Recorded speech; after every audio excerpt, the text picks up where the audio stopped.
this is a new concept in a virtual conference. We have a 12-day conference organized throughout the year. So this is the first meeting this year. Bom dia, Joanna. Bom dia. And there will be other meetings on the first Thursday of each month, and discussing different topics related to manufacturing. So this is the first one, and to start with, I would like to welcome Manoj Patel and Dan Lohr from, respectively, from Chandigarh in India and from Queensland in Australia. Thank you for joining us today.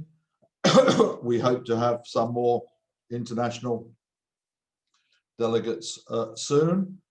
I would like to thank Thomas Carvalho and Renato Baptista for their work on getting the conference to the point it is at, and all of the other colleagues at CDRSP, and all of the people who've taken on the role of acting as session chair.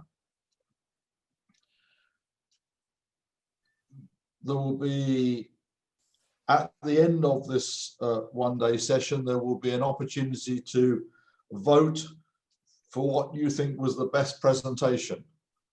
It's for you to decide what the criteria for best presentation is. It could be the person who's the most charming, the person who's the best science, whatever you choose. And that person will receive a certificate, and each of those people will go forward to be selected as the best presentation of the whole conference series of the whole 12 days. At the end of the day, and there is a link in the chat button on Zoom to go to a Google poll, which will allow you to vote, but obviously you need to listen to all of the talks beforehand. So please don't vote without the facts. At the end of today's session, there will be a summary, which today's chair of this session is Nelson Ferreira, and so welcome to him. Thank him for taking on the task, and he will give a brief summary of the whole presentation. Now, having participated in a number of virtual conferences, as I'm sure we all have, there's always a little bit of confusion as to how to ask questions, because it seems perhaps a little bit to interrupt. Sometimes people say, raise your hand, but it's sometimes difficult to see people. So I suggest that if you have a question, that you pose that question on the chat line, and then the chair of that particular part of the proceedings can look at those and then invite you to ask the questions. So if you have a question, put it on the chat line. Right, so now it's a great pleasure to invite the president of the Polytechnic of Leiria to make a small welcome address.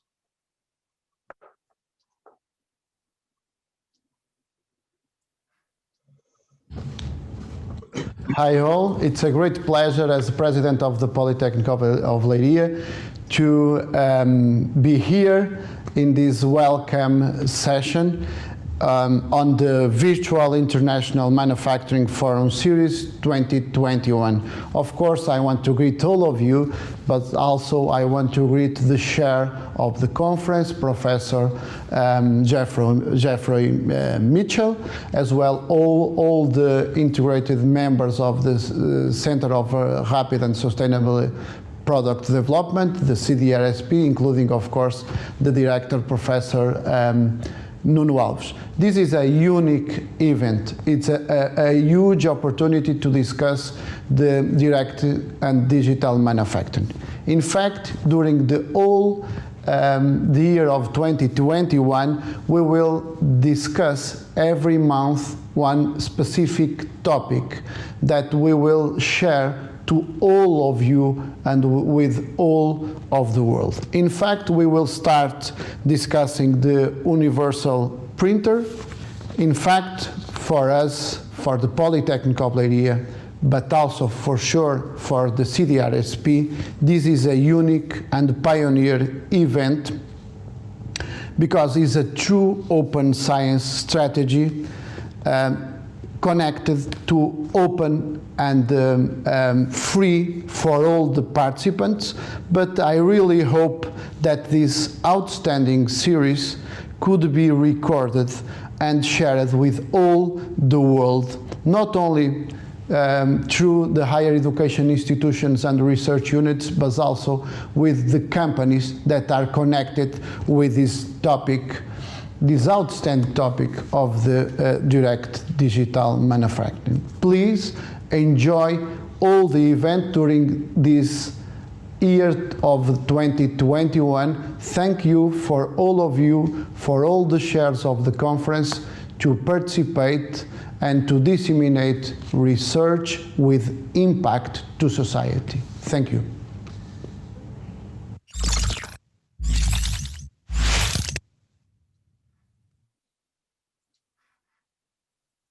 Right, thank you very much, Rui. And now we move to the chair of today's session, Nelson, who will chair the first session.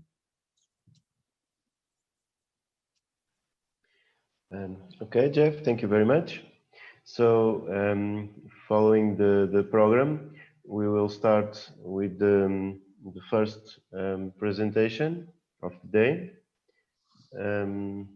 which is, it's you, Jeff, right? No. You speak first. No, it's Dan? No, it's, Yeah, I think it's me. Dan is the first? Yes. Okay, so I think the suggestion that Jeff made is quite plausible. So if anyone wants to make a question, just put the message on chat, and if Dan agrees, I will let her know that someone is asking a question, and decide whether or not to answer at that point or postpone for the end. So having said that, the screen is all yours. Please let us hear what you have to say. Thank you. Okay, thank you, Jeff, and thank you, Nelson, for the introduction. Sorry, like my Zoom says the host prohibits participants to share the screen.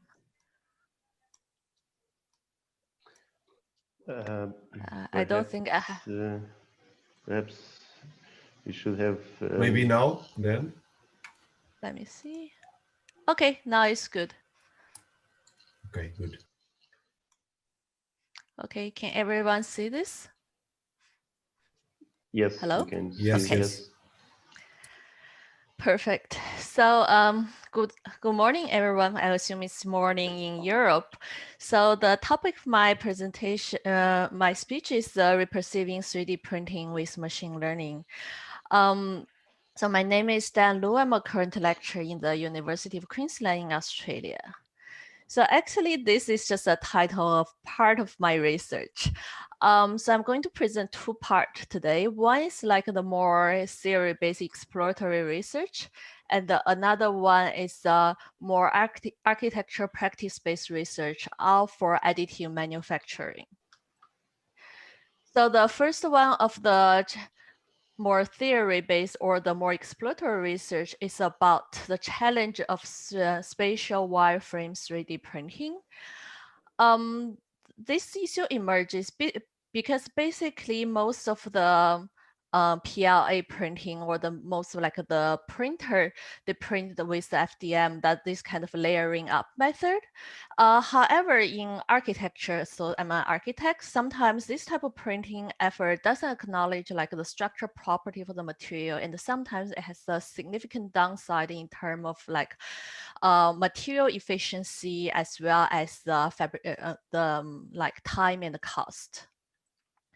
So as a architects, so it's natural for us to rethink that whether we can print it in a more, let's say, the structure effective manner. So in this kind of like spatial print without support.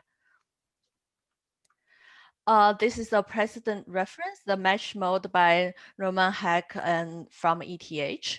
However, this is like a one common solution, but the downside of this one is that it's fabricated based on more or less standardized unit. So basically, with a lot of testing, they have the algorithm and the path planning for each of the component resolved, and stagger them together, both like a horizontal and vertical manner. So it's still this kind of bottom-up layering method, but in a layering of spatial lattice. So our challenge is to figure out a way how to path plan for more free-form spatial wireframe, not this kind of very regular wireframe. So some of the key target is that, of course, the mesh itself, the wireframe mesh itself and its orientation should address the material quality as well as the structure feasibility. And the second one, the organization for the polygon mesh will be embedded with restrictions of the robotic arm. Basically means like how it will not resolve in those kind of unreachable moment, which basically will collide with the robot. And the third part is a fabrication sequence that should only connect one strut at a time. So basically for layering up process, the sequence within the layer is not that important. But however, in this scenario, like the sequence of each strut is very crucial. And the last one is the optimization process should be efficient enough to be calculated in a normal computer. So we don't require like workstations to calculate for 3 days to figure out the sequence planning. Okay. Just to give us some common idea about what are the typical challenges in this process. So here I'm giving the 2 examples of the typical failures of this kind of robotic 3D mesh printing.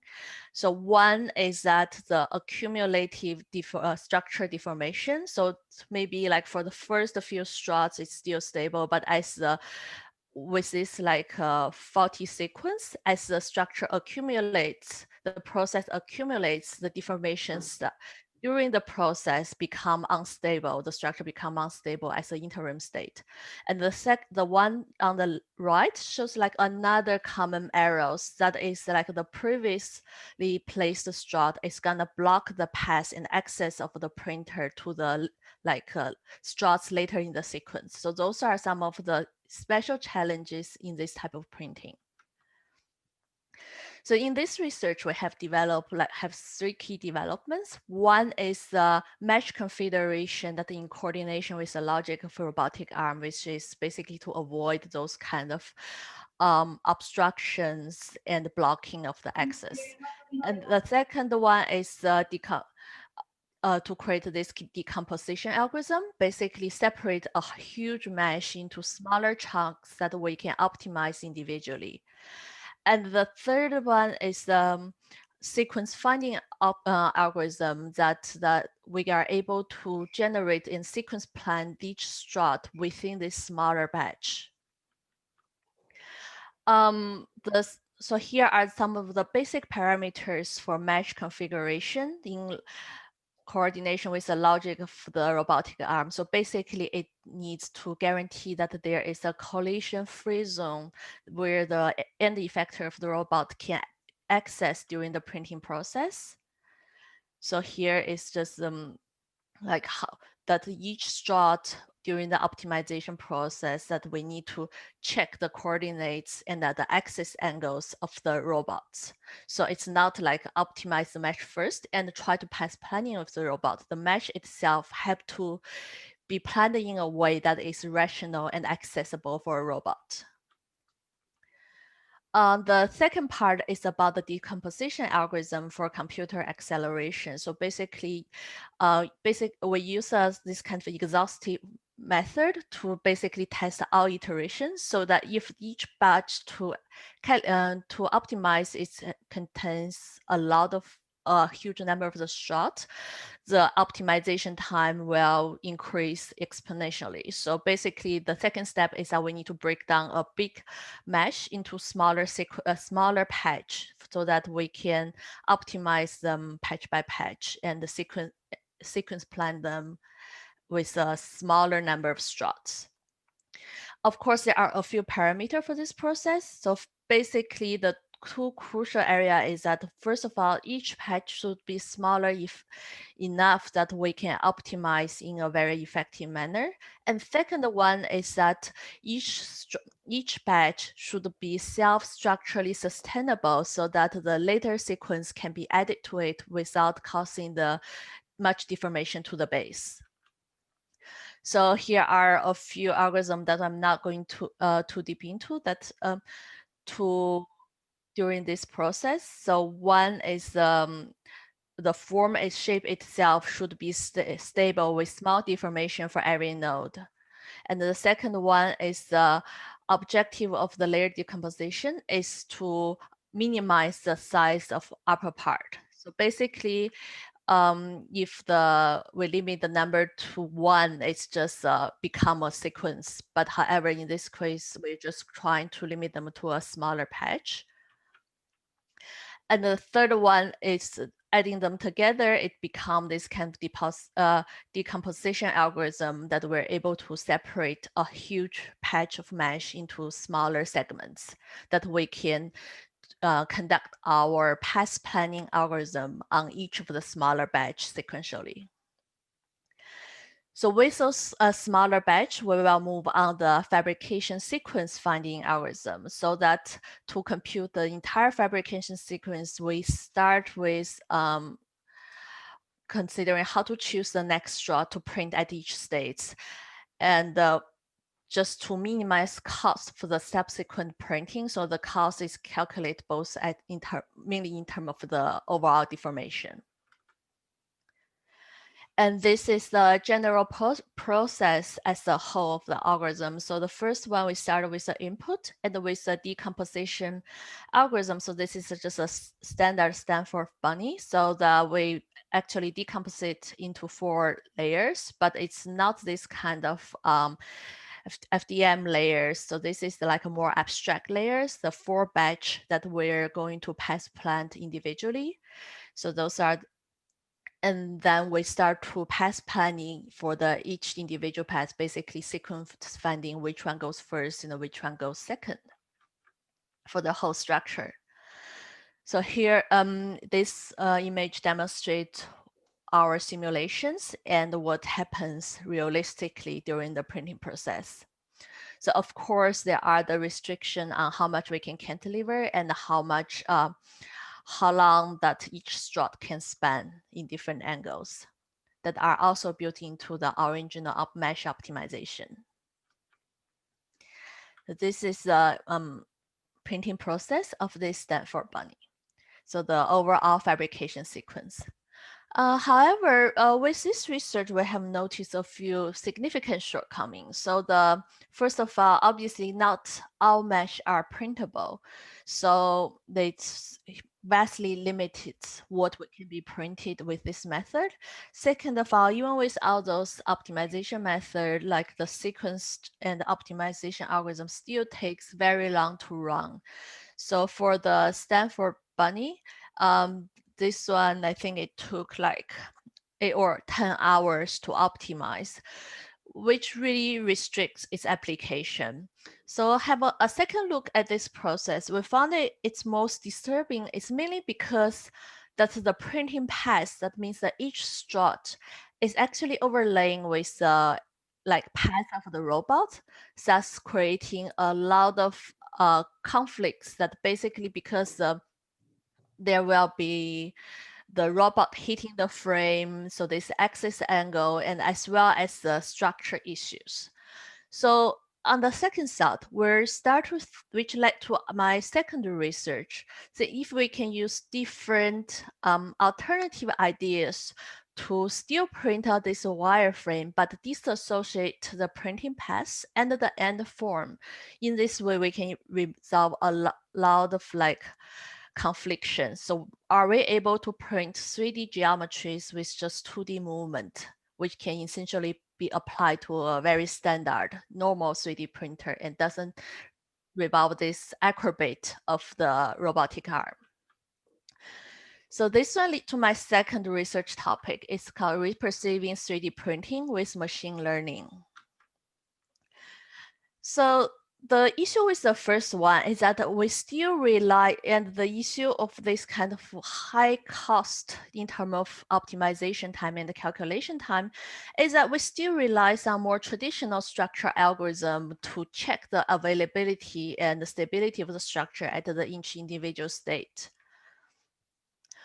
which is very common in most of the structure softwares we use.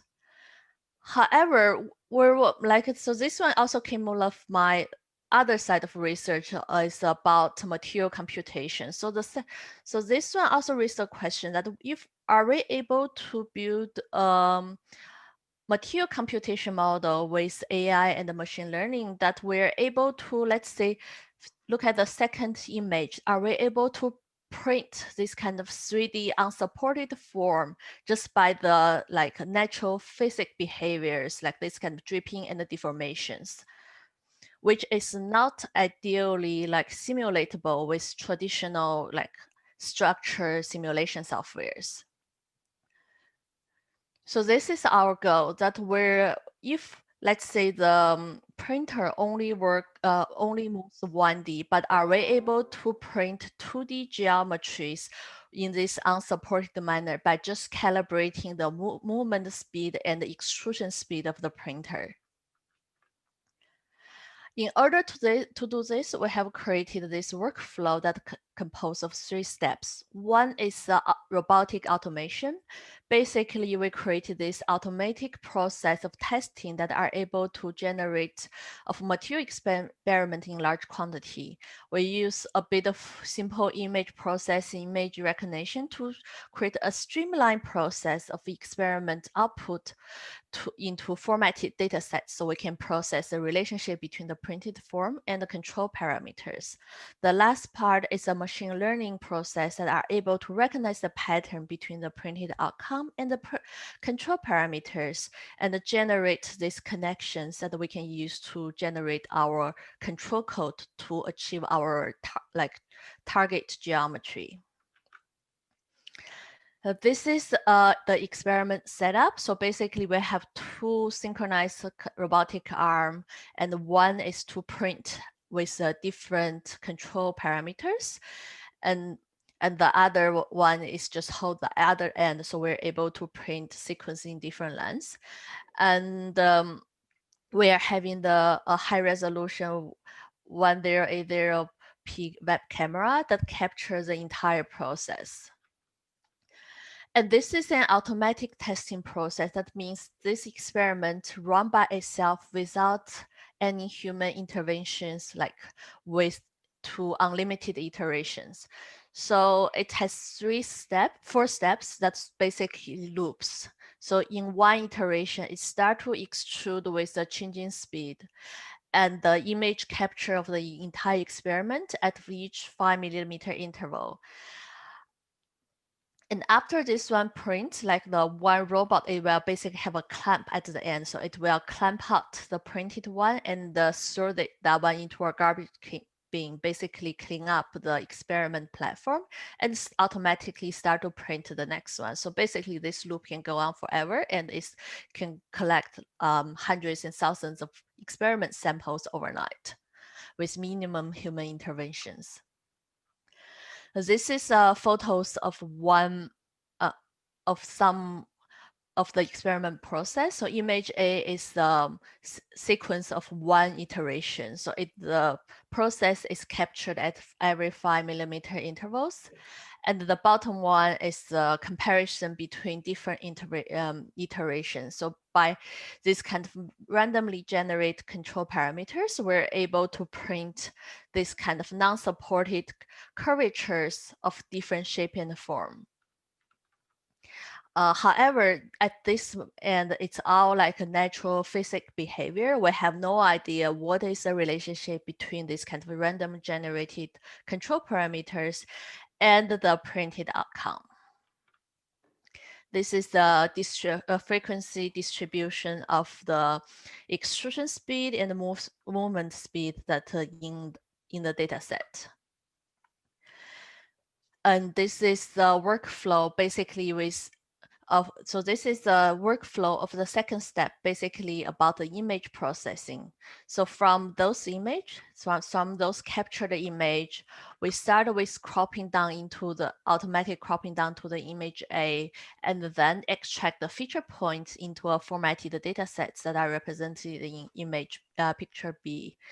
And on figure D is the workflow of this process. So it started with a captured image with fixed area crop, binarization, and with a calculation for the wide area. And another adaptive crop, and then export the X and the Y XY values at the each 5 millimeter interval, which is our feature points. And then allow me a question. Yeah. Yes. Just to make sure, I'm not completely sure of what is the role of the second robot arm in the previous slide. So why do you use 2 robot arms?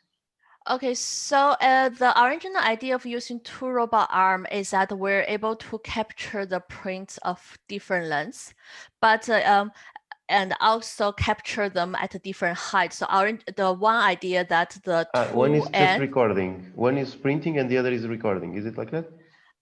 So here, so the one holds the support. So one end of the support is static. It's just stay there. So the another robot is holding the support on the other end, so that it's able to print between 2 support of different distance and the 2 support of different height.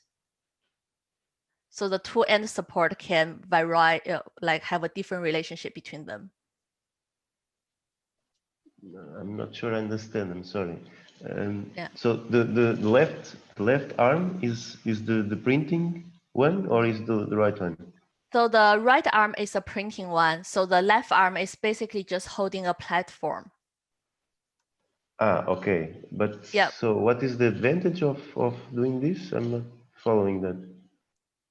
So here you can see the left one is holding the platform. So in order for us to generate this kind of AI models, we want our data set to have as much like variety in itself as possible. So this is just a one set of image we captured, but basically this one can move to different places, can have so the one on the right can carry the platform of different height and etc. So that it doesn't have to be a like horizontal printing. It can print like the path of the one can go at the different angles. Yeah. All right. Thank you. So it's no worries. So after with the data padding, so we have our very formatted data set that we can use to train. And as this one is like very different from like normal tasks of the neural nets. So initially we have no idea which type of neural network works best. So from the normal ANN, CNN, and LSTM, which is just a type of like recursive neural nets, which had a test of like multiple architecture of neural nets with different parameters, and they just put it together to compare. So as a result of this experiment, we figure out that the LSTM, which is basically a type of a recurrent neural network, is most effective in training and capture most of the features. So it has the highest accuracy. Here are the 2 model structures that we have used that are achieving our best result. So the top one is, so basically we have 2 models. So the forward model is given the control parameters to predict what will be the printing result. And the backward model is that giving the target curve, saying this is the curve we're trying to print. The backward model will predict what would be the control parameters in terms of the extrusion speed and the movement speed. So those are the training process in the loss curve of our forward model and the backward model. And just to give us some intuitive understandings of the accuracy. So here are the samples of the forward model predictions. So basically the forward model predictions is that we're giving it control parameters of E and extrusion speed and movement speed, and ask the model to predict what would be the printed outcome. So the blue curve represents the ground truth and the orange curve represents our predictions. And on the right is the it's just to give us some intuitive idea of the accuracy of our backward model. So backward model is that giving the target curve, like what we're trying to print, and ask the model to predict what would be the corresponding control parameters. So that, again, the blue one is the ground truth, is the actual parameters that are used to print this curve, and the orange is our predictions of what the parameter should be. Of course, as like all like machine learning models, it's deeply restricted by the limitation of the features in the captured data sets. So that if we're giving it a curve that it has some weird features that I have never noticed in the data set, it creates this kind of anomaly. So one typical anomaly we have noticed that is that if we're giving a curve that have this kind of kink at the end, which almost never appears in realistically. It's very difficult to achieve realistically, so it's not captured in the data set. So have this kind of kink points, or this kind of like non-offsetted curvatures. So if we're giving it a curvature like this, as a result on the right, it will generate the code to print out those kind of anomaly points. However, so with a bit of hypothesis, and we develop a method to optimize the printing curve to make sure it's more, to increase its printabilities. One is to add the fillet at the end, and always ensure that there is a certain amount of distance between the movement plan of the printer and the actually printed outcome. So here is like one result of our prints. So the issue with so of course there are due to the stability of the printer, and this because the like AI and it's not a linear system, so it doesn't so if it has an error, sometimes it will have a very dramatic let's say gap between what is printed and what is anticipated. So it's not a linear model. So it's sometimes it will have like one or two lines that are significantly different from what we're asking. But generally, like most of the curvatures still captures the features of our target curves, which is the wireform models on the right. So just looking at the system, we start wondering the advantage of this is that we're actually printing this kind of more or less 3D wireframe with just 2D planar movement. So naturally, we're thinking if we were able to transfer this trained network model into a typical 3D printer with a bit of calibrations. So the second one, we just retrofit this very simple typical 3D printer and try to calibrate and transfer the old model that are trained on the robotic system onto a typical 3D, like simplified 3D printer. Yeah, sorry for the sound.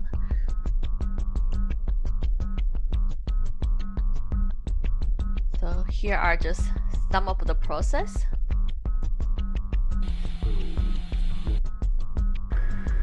So this is like just a very simple retrofitting of an existing 3D printer to create this kind of automatic testing process that can like kick off clean up the material and print at the same time.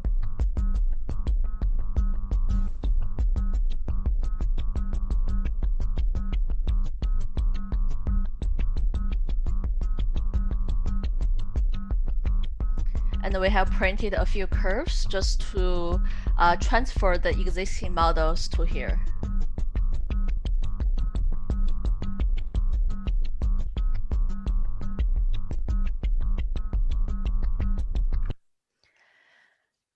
So again, we use a similar image processing system to extract the feature point and use to transfer the model. So of course, this one is, I think it's partially because of this printer. It's like self-assembled. It's not as stable as a robot one. And also this and also we only gather like a few hundred training samples with this system because we always had a problem with knocking the struts out. So in the end, this one is not as well behaved as the previous models, but it proves the certain valuabilities if we were able to improve this model further, if we were able to just use this one and apply it to a common commercial 3D printer. So here is the validation of our system. So this set is printed with a typical, the small, like very clumsy 3D printer we have assembled. So on the top is a green target curve, is the curve we're trying to achieve. And the bottom is a printed outcome that we actually printed out with our predicted algorithm. So even though so at this point, there are clear correspondence between our printing target and the printed outcome. Just to expand a little bit, so I'm a designer and architect. So the reason we're developing this one is that we're trying to find a more cost-effective manner to print either formwork or this kind of like typological system, this kind of wireframe system that are often used in design that are more material and time effective comparing to the typical FDM process, but however, it's not currently achieved with the current printing system. Lastly, so I'm going to quickly go through another two sets. So those are more like exploratory research. So I'm going to go through two sets of other research in additive manufacturing that are, let's say, more related to practice and more large scale. So those are concrete based, not FDM, not PLA printing. So one is this dynamic robot slick foam casting for eco-friendly facade.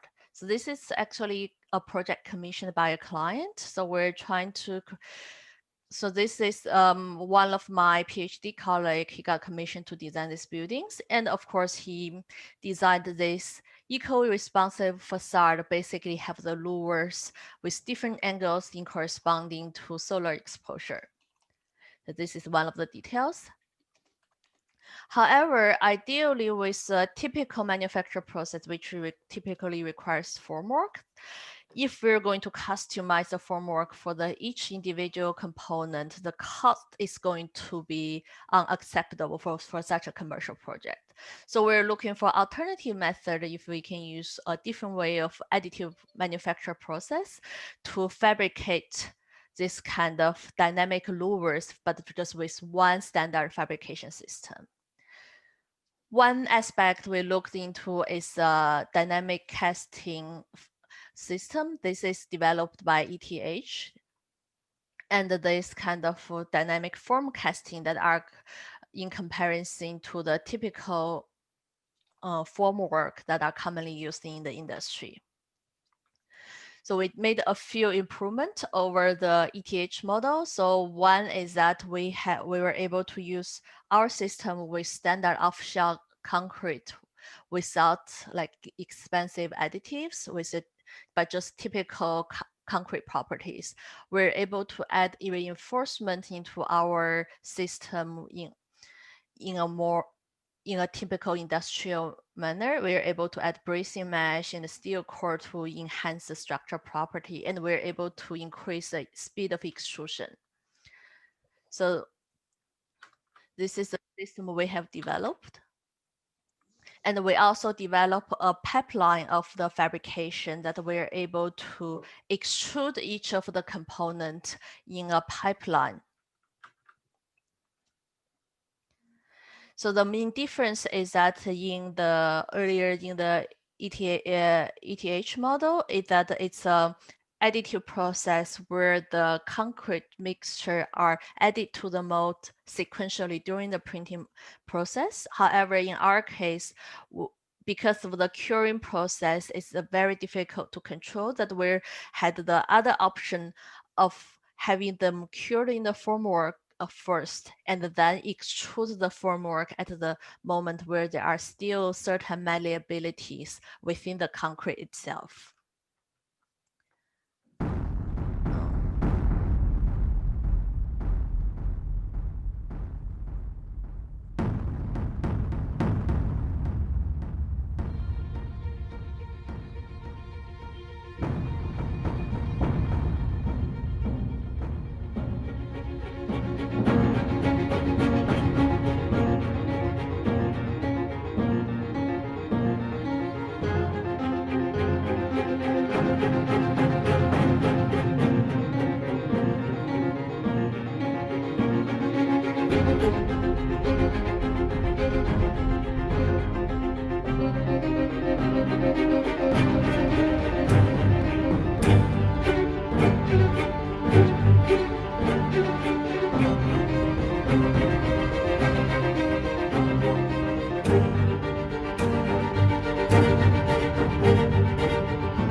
And this is like some of the prototypes. We use them to build this kind of like landscape installations in a tech park. And the last one I'm going to present is application of a concrete printing in addition with this brick masonry system. So the robotic brick masonry is not a new system. It has been under research for at least like 2 decades. Like some of the pioneer are the Gramizer Kohler Research Lab in ETH, so probably most of you are familiar with.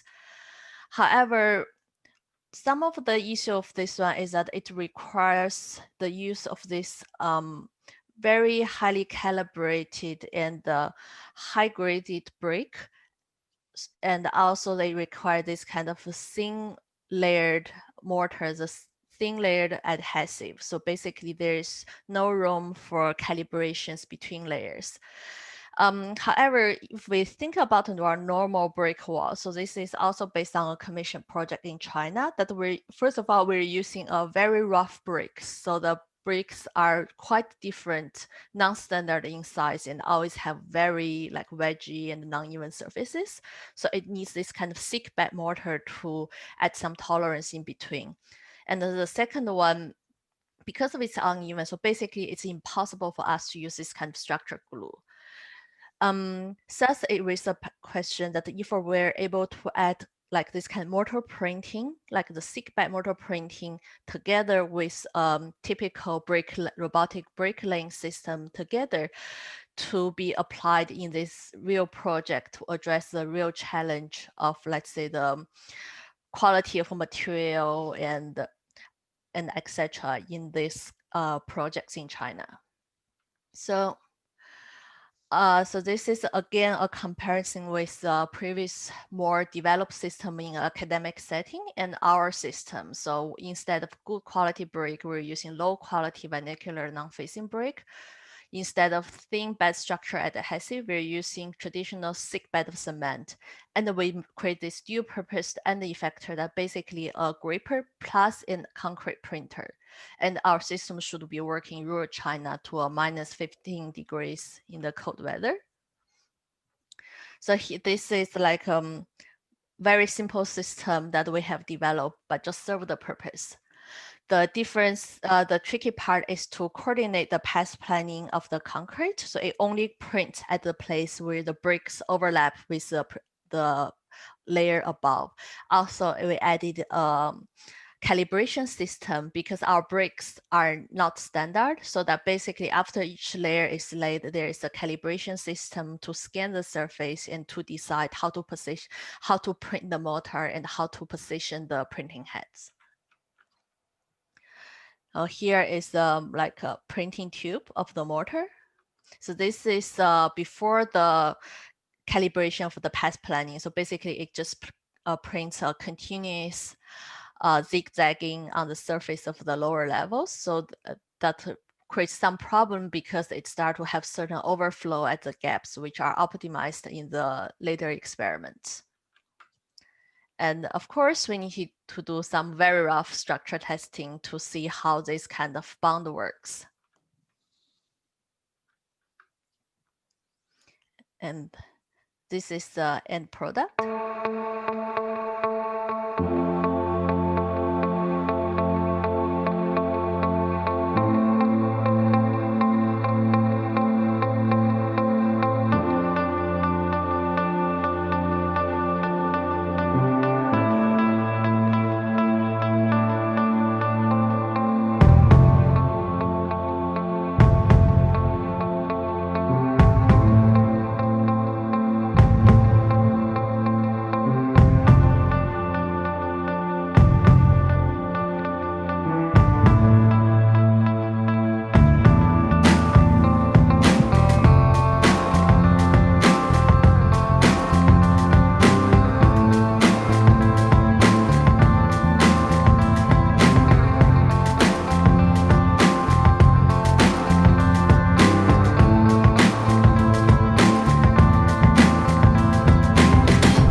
Okay, so that's the end of my presentations. Thank you. Because personally, I find it very interesting in the paradigm between the more, let's say, academic research and the more practice-based experiment is that while the more experimental research, I'm trying to look for the new techniques and search for new possibilities, while in practice-based research is less about the novelty of the system, but more about resolving practical issues. So I think those two paradigms are very interesting and complements each other in my research. Thank you.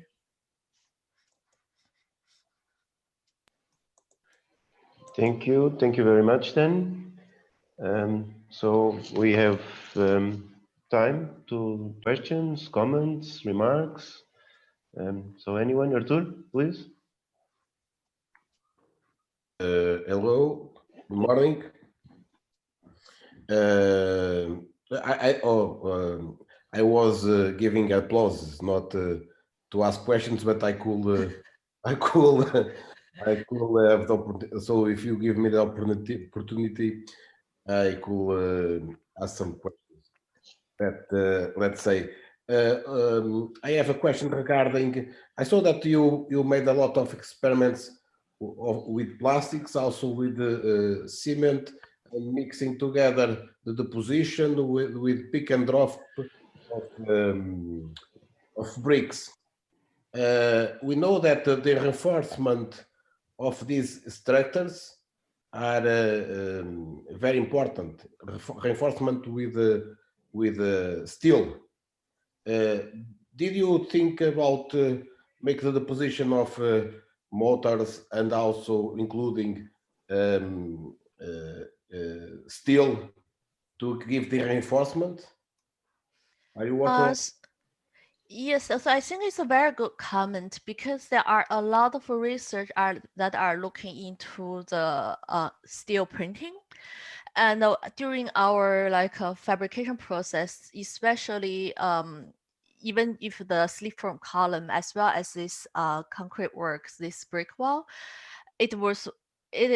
there are some complications because we did not use steel printing and we have to find a way to put either the reinforcement in beforehand or afterhand or manually stop the system and put it manually during the process. So it is a problem. However, so we did look into the 3D printing of the struts. However, there are a few issues. So currently, one thing is that because we did not have the 3D the steel printing system in our lab, so we do need to develop it from the scratch. So, however, for the gripper and for the concrete printing, that are the existing system that we're already confident with that we're able to put together. So for the real projects, just for a time-sensitive manners, it's just an intuitive solution. However, that we did discuss if we should, for the more experimental part, we should include the steel printing. So it is the direction of our future research, but just some of the current problem that we encountered is that so as you see, that concrete printing and the pick and place are quite lightweight systems, so they are easy to compress into one end effectors, while the welding system is a quite mechanically heavy system on its own. So normally that it requires 2 robots. For example, if it's like a welding plus casting concrete, normally we would separate them into 2 robotic arms. So one do the welding and one do the casting. It does create a certain level of difficulties in terms of coordination. So when you have 2 arms, it's always a question of if they run into each other, if they're synchronized, and etc. So the difficulties just grows exponentially, but it is the direction that we're looking to right now. Okay, thank you. But I was more thinking not to use welding systems to produce material in place, but to use steel in a wired for the position. Yep.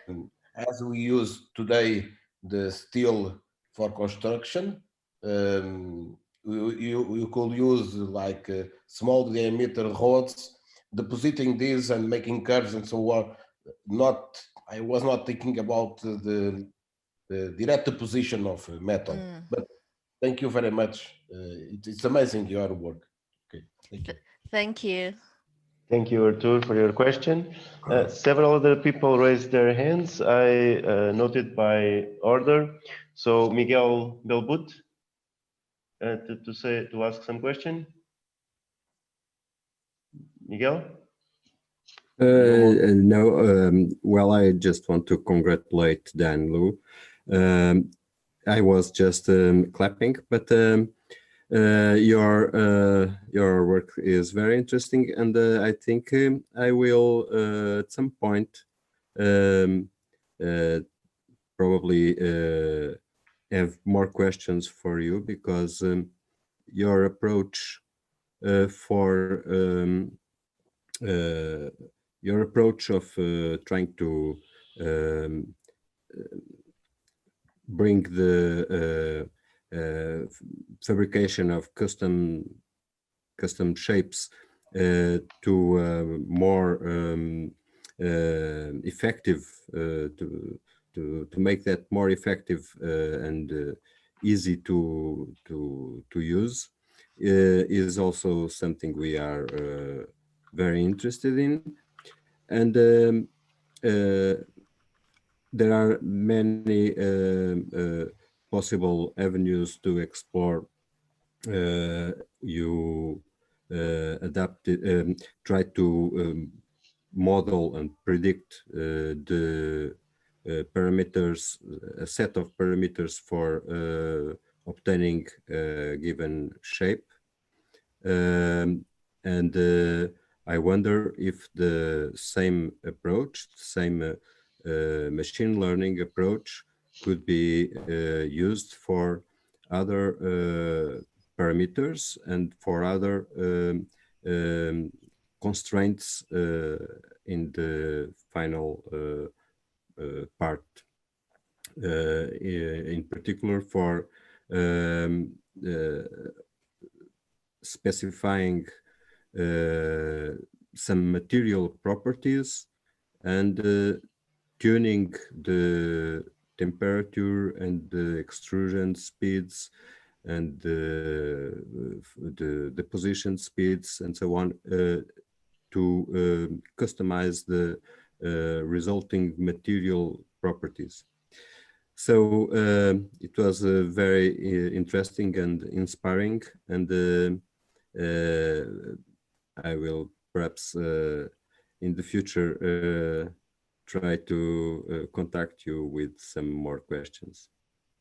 But do you think it would be feasible to extend this model to other parameters and to control other aspects of the final part besides the geometry?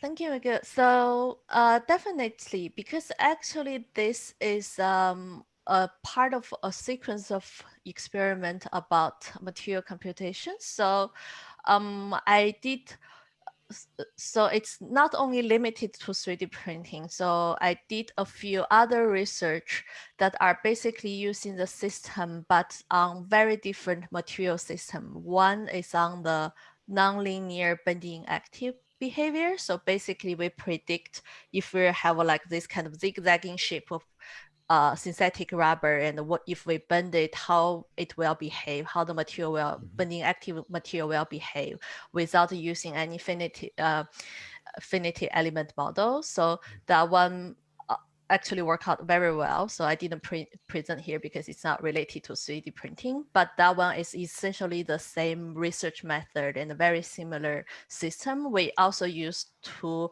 robotic arm to bend them at different angles at different places, and use a image capturing system to capture the data and use a machine learning algorithm to train it. So and also we were in collaboration with a timber factory that they're basically collecting a lot of data about the timber defects and the timber MOE, the strength distribution along the timber in corresponding with the timber grain. And we're able to use this kind of automatic captured image data to build to train a model that creates a correlation between the timber grain and its structure behavior. So so the benefit of machine learning is that it doesn't restrict what kind of relationship, or if we know what are the physical relationship, as long as there is a type of input data and a type of output data, it's able to create the connection between them. However, the most important challenge is how to capture the data, so that, and how to structure the, let's say, how to structure the question. So that was always the most difficult part.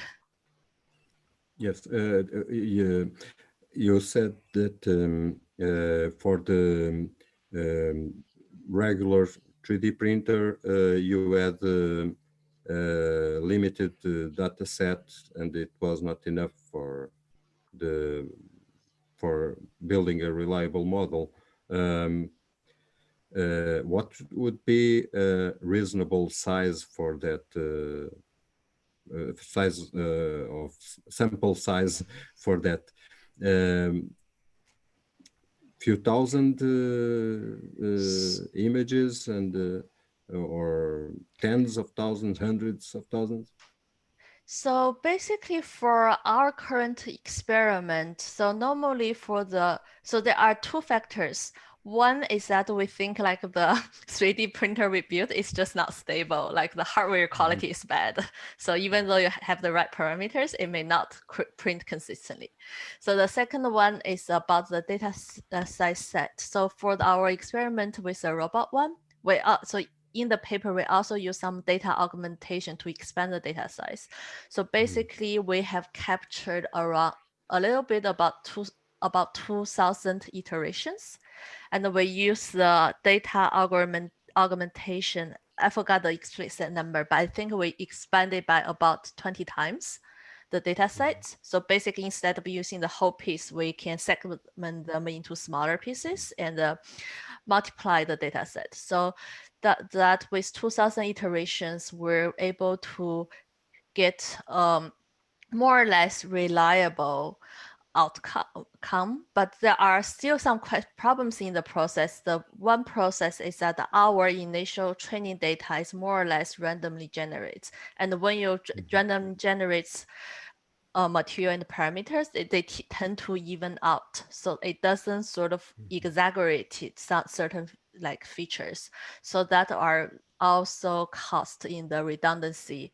And so if we were able to calibrate, to generate the initial data sets better, we're able to significantly increase the effectiveness of the model.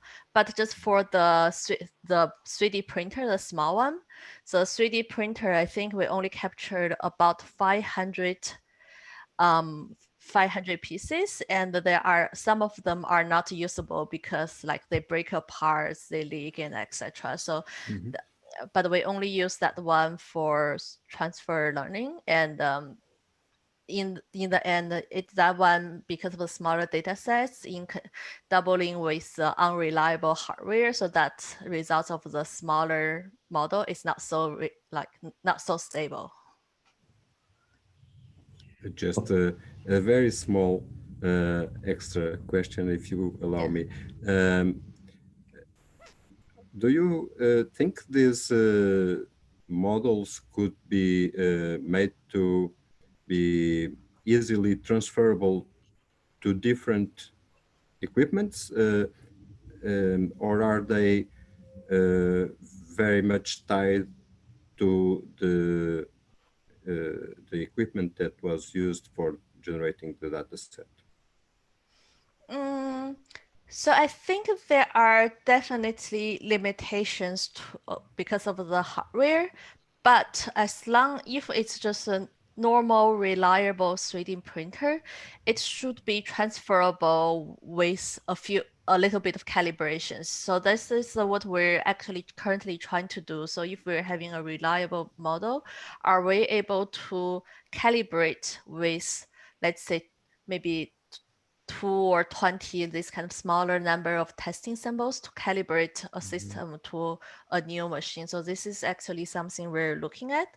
But in theory, just from like machine learning development point of view, it's definitely possible. So for example, like the categorizer for cats can be quickly transformed to dogs with 1 or 2 image of dogs. So in theory, it's totally possible, but because like it's totally different applications we're using compared to the image recognition. So there are a few nuances in the algorithm that we're looking into. Thank you. Right. Thank you very much for the question and for the further explanation. I suppose the names that I have registered was just clapping and not really questions. So there's still time for 1 or 2 more questions. Geoff, yes? Yes, lovely lecture. Thank you very much. Since we know that construction is one of the big contributors to the carbon footprint the planet exists. In the first part, when you were talking about these meshes, I wondered if you had an example, or if this was something you were going to try, which is what's the minimum structure that you can print to achieve the required properties, so it uses the least amount of material. Because if you take the brick walls that you were showing at the end, they're very they're very material consuming because there's lots of overhangs. Whereas if you just wanted to make a screen, you could have, you know, a lattice work of those fibers that you had in the first place. I wondered if you thought about minimizing the structure to achieve a specific property aim.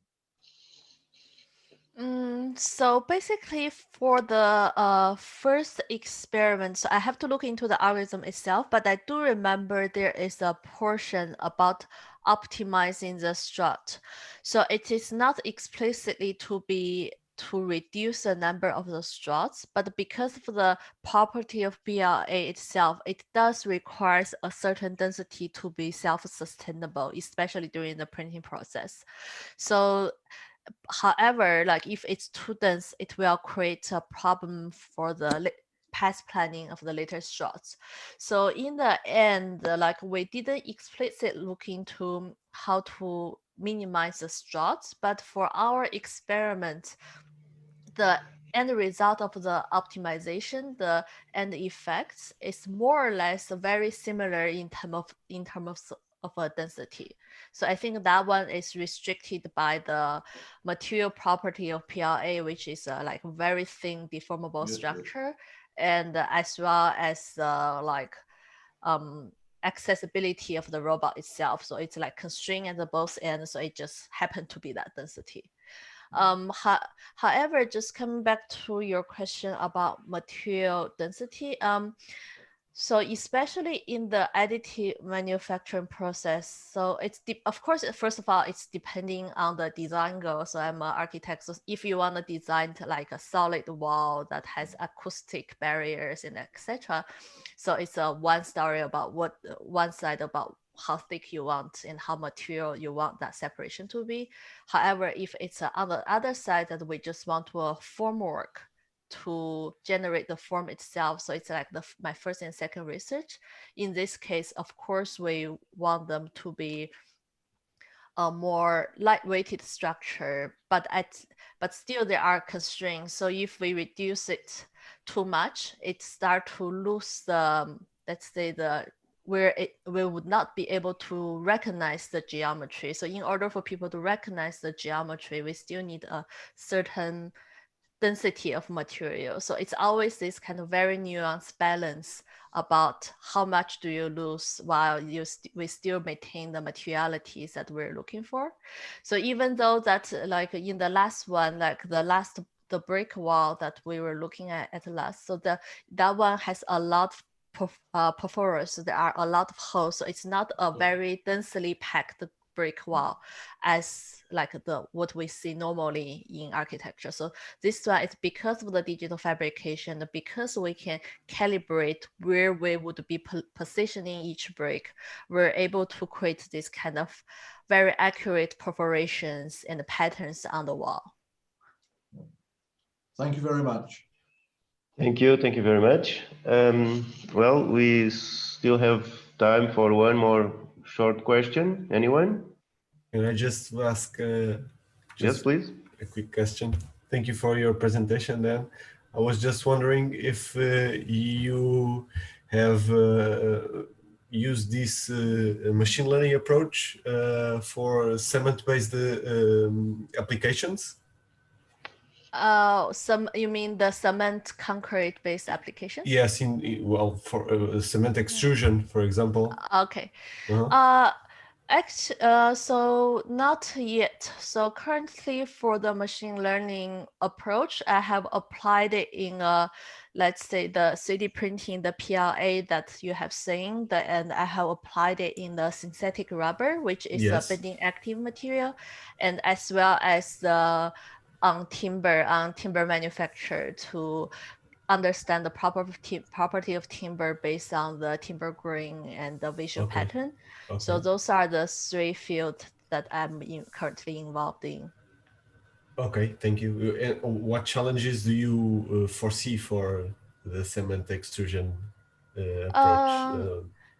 So I don't think it's a it's a challenge. It's because for example, most of the parameters in terms of cement. So cement is quite a stable material, and most of the control parameters, we can extract them with like some testing and some regression method that we don't really need like machine learning to do it. So machine learning are more appropriate for this kind of very complicated physics that we don't have a simulation for. Okay. So it's like it's very expensive approach. It needs a lot of materials, a lot of trainings, and by the end, the accuracy, at least currently, cannot match those kind of proper physics simulations. So it doesn't make sense, at least for me, to use it to just duplicate what can normally be done with a regression model. So the reason that I haven't used for the concrete is that most of the issue in concrete is, at least for what I have encountered, can be resolved with testing and the regression models and the normal statistical models. Okay, thank you. Thank you very much. No worries. Thank you, Tomas. Anyone else? No? Okay, so I will finish this session with a very short question, a technical one, Sudan. So if I understand it well, you have coupled to the robot arm a camera so that you can take images as a process of printing. So if I understand it correctly, this is what allows you to check whether or not the printing process is being adjusted to the model, so that if this has some disagreement with the predicted model, you can change the trajectory of the robot arm to correct that. So my question is, so can you actually dynamically change the G code that is given to the robot arm, the instructions for the trajectory? So the question for our current process, technically we can, but just in our process, we didn't do it this way. So the code is not dynamically changed with real-time feedback. So they are printed, they just print, and they capture the result. And we try to recognize a pattern between results and the printed code to build this model. So it's not a real-time calibration. So with the model trained, so we're trying to build a model that recognizes the relationship between print results and the printing code. So with this model, we're able to predict what would be the printing code if we're giving, like, what would be the result we're trying to achieve.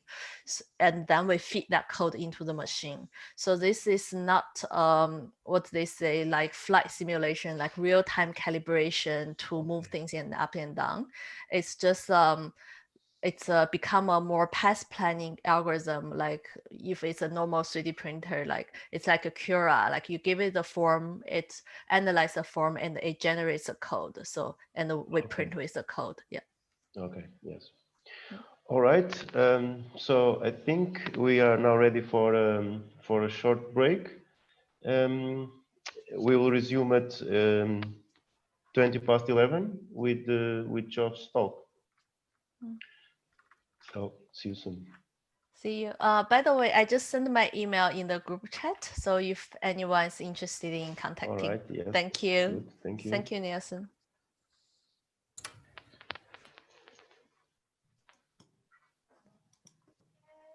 We can envisage a multi-material printhead in which each material has optimum processing parameters for each materials.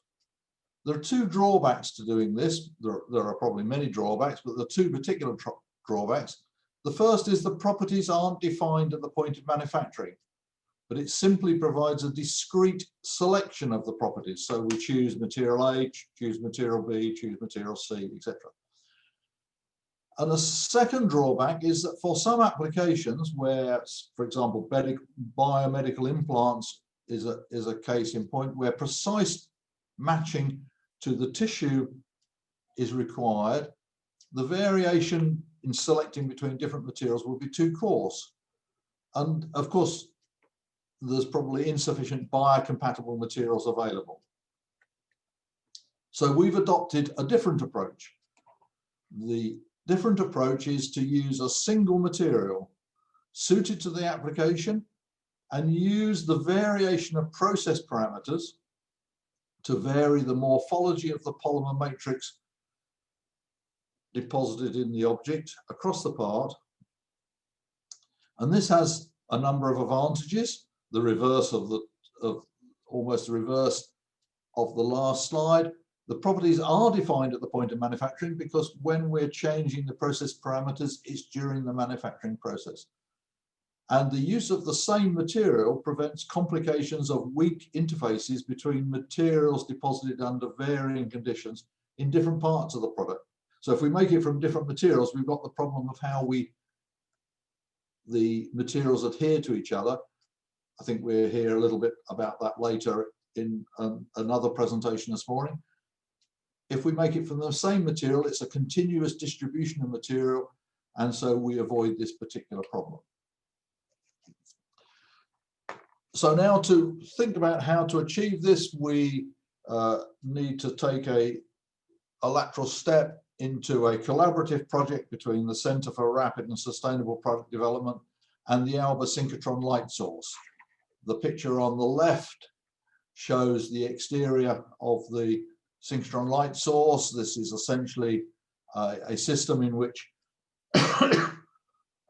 electrons are accelerated to relativistic speeds close to the speed of light, and then they are turned through a magnetic field, and during the turning of the magnetic field the electron accelerates, and as you will all remember from your physics lessons, an accelerating charged particle generates electromagnetic radiation. And so this is what we're going to use. This is just a picture of a pellet-based extruder system at the Centre for Rapid and Sustainable Product Development, which is printing a hexagon, which we will return to at the end of the presentation. But you can see that this is a small-scale extruder with heated zones, and then the molten filament appears through the fine capillary needle at the bottom. So to make some progress, we've designed and built a 3D printer using a pellet-fed extruder system, which will mount on the synchrotron beamline. We use beamline 11, the NCD sweep beamline at the Alba synchrotron light source, and this allows us to capture in real time small angle and wide angle X-ray scattering patterns. Now, not surprisingly, at the synchrotron source, the X-ray beam is fixed, because otherwise we'd have to move that whole building if we wanted to change its position.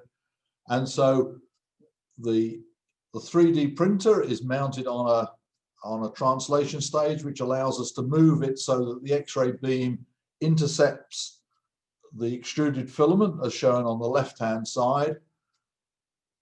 And we can think of the extruded filament as being a quasi-static system, in which, if we take the schematic in the center, as the material exits the extruder, it's molten. So in this case, it will be maybe about 80 degrees Celsius. And then as the extruder moves away from as the extrudate removes away from the extruder, the temperature falls, and of course it will continue to fall, and so the material solidifies as it builds on the build platform.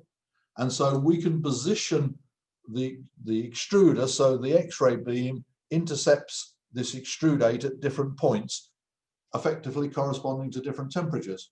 Of course, the real filament is moving, but the temperature in that particular zone remains the same. So that's why I describe it as a quasi-static system. And so in this particular case, at the top, as it exits the extruder, the material is molten. Now, molten material is homogeneous on the scale sensed by small angle X-ray scattering, and so we see no scattering.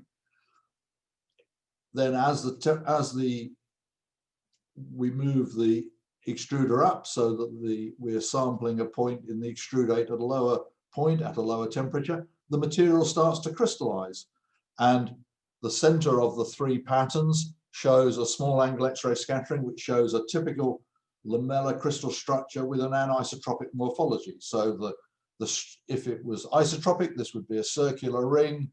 And here we can see intensity above and below the central beam stop. And this is typical of a material in which the crystals have grown in a preferential way. Then if we go to sample at a lower temperature, then the material is solidified. And so we now have a complete solid sample.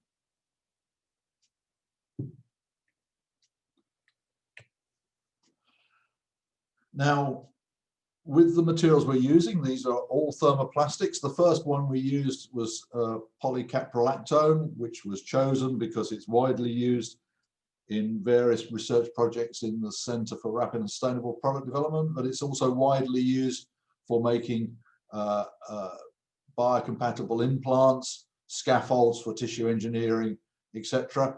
And the two curves show differential scanning calorimetry curves, which show the point in which the material crystallizes as it cools down under quiescent conditions. So in this case, the onset of crystallization is close to 38, and the maximum rate of crystallization is around 35.5 degrees Celsius. We have also studied low density polyethylene, which is a standard semi-crystalline polymer with a wide range of applications. And in this case, these temperatures are higher. So when we're extruding the material needs to cool to around these temperatures, in the case of PCL, around 35, 36, for it to start to crystallize, for it to solidify and retain the shape which has been printed. And in the same way with the linear low density polyethylene, it needs to reach around 90 to 95. Now, this is a schematic of the overall experimental system. On the right shows a schematic of the extruder with the relative control parameters. We also show an infrared camera, which is filament, so we can measure the filament temperature at the different points. And on the left-hand side is a graph showing the temperature of the extrudate corresponding to different extrusion temperatures. So if we go to an extrusion temperature of 75, then it takes, the extrudate needs to move 30 millimeters away from the exit nozzle for it to reach the crystallization temperature. Whereas if we extrude at 45 degrees, it gets there much more rapidly. And so after 4 millimeters, it's reached that point. So the dashed red curve corresponds to the crystallization temperature of the polycaprolactone. Now this shows, the right-hand picture shows the 3D printer mounted on the beamline at Alba, and the system on the left is showing a time resolution, a video of the data collected as the material is being extruded. And if we extrude it at a low extrusion rate, then you can see that the vast majority of the scattering is isotropic. There's a continuous ring of intensities indicating that the lamellar crystals which are formed all have a wide range of orientation. In fact, they adopt all orientations within the volume of the beam. Whereas the picture on the right shows, you can just see it's a little bit weaker because the filament is thinner, that there are two quite sharp blobs of intensity indicating that the lamella that are formed have a common alignment which is normal to the extrudate direction, so that the extrudates like this and the lamella are growing out like that. Now, one of the advantages of using X-ray scattering is it's possible to make quantitative analysis of the of the data, and in particular we're interested in this level of preferred orientation, and this is a topic in which we can extract out numerical quantities without ambiguity which describe the orientation. So on the right hand side is a figure of the azimuthal variation of the intensity round the circle as indicated in the photograph, and we can apply this relationship which we integrate over that data, and we calculate the amplitudes of some spherical harmonics that describe the degree of orientation. So in this case, this parameter P2, if it's isotropic, will be 0, and if it's highly aligned, it will tend to move towards 1. And so here we show some results from these experiments in which we're plotting the orientation as a function of the position of the X-ray beam on the extrudate. So when we're very close to the extrudate exit, then there are no crystals that form, and as if we go to change the collector velocity, in other words, how fast we're printing, how fast we're depositing onto the build platform, if we go to a higher speed velocity, then we have to move further away from the extrusion direction, and you can see this increase in the orientation and also the increase in the crystallinity occurring at the same path. So from what we can see from this is a higher right velocity generates a higher level of preferred orientation. If we do it at a lower collector velocity, then we have a low level of lamellar orientation. Now, we've focused onto two particular parameters which are very easy to apply during the manufacturing process. One is the extrusion velocity, how fast the material moves through the nozzle and can be used onto the build platform, and another is the collector velocity, how fast the build platform moves with respect to the extrusion jet.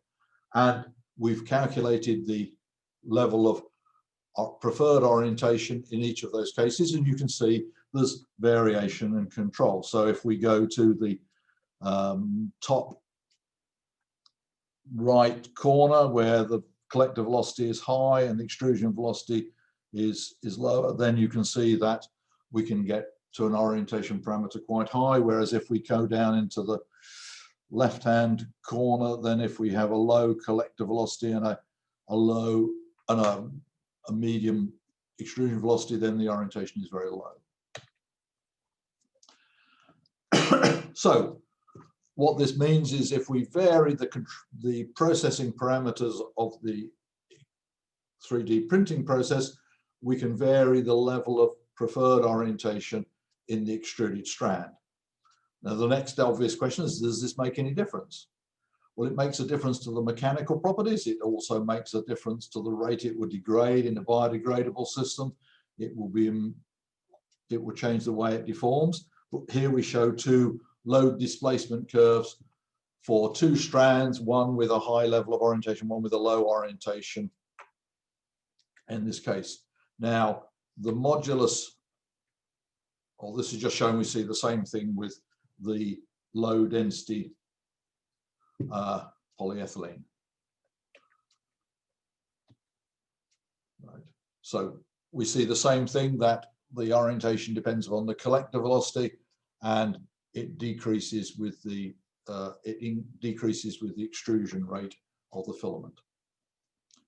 And this makes it dependent upon the properties. So in this particular case, the extremes here correspond to the highest level of orientation has double the modulus of the lowest point of the orientation. Now, just a small matter of why this works. So the schematic on the left shows effectively the extrudate deposited onto a build platform. Of course, these would be closer, filling up the space. And the red, the green and the blue represent different processing parameters.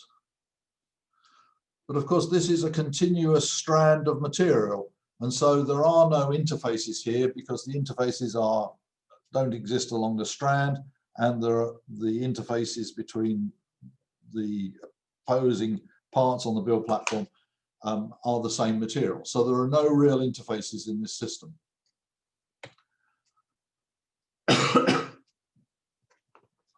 Now here's the hexagonal object that we saw at the beginning that was built, fabricated using a similar sort of pellet fed extruder as was used in the X-ray scattering experiments. And this is being built on an open lattice structure of the sort that might be used for a tissue engineering object. And so, of course, we can also prepare solid objects, but this is just one example. And so you can see this is 2.5 centimeters across. It's about 3 centimeters high. It consists of a whole series of layers.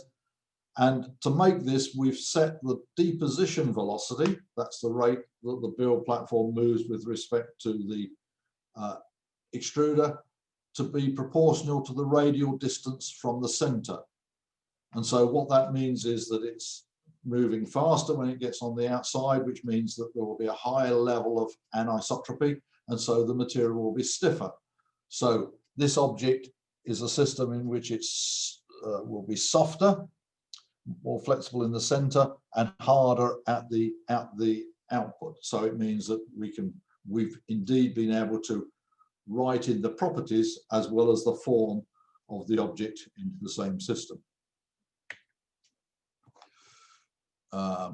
So this is just showing the variation in the modulus, and this is repeating that it's set by changing the deposition velocity proportional to the radial distance. So this is something that's very easy to do in the G code. We could have changed the extrusion temperature, but the extrusion temperature is not so rapid, adaptable process parameter, and so it would slow down the build platform. It would slow down the processing part.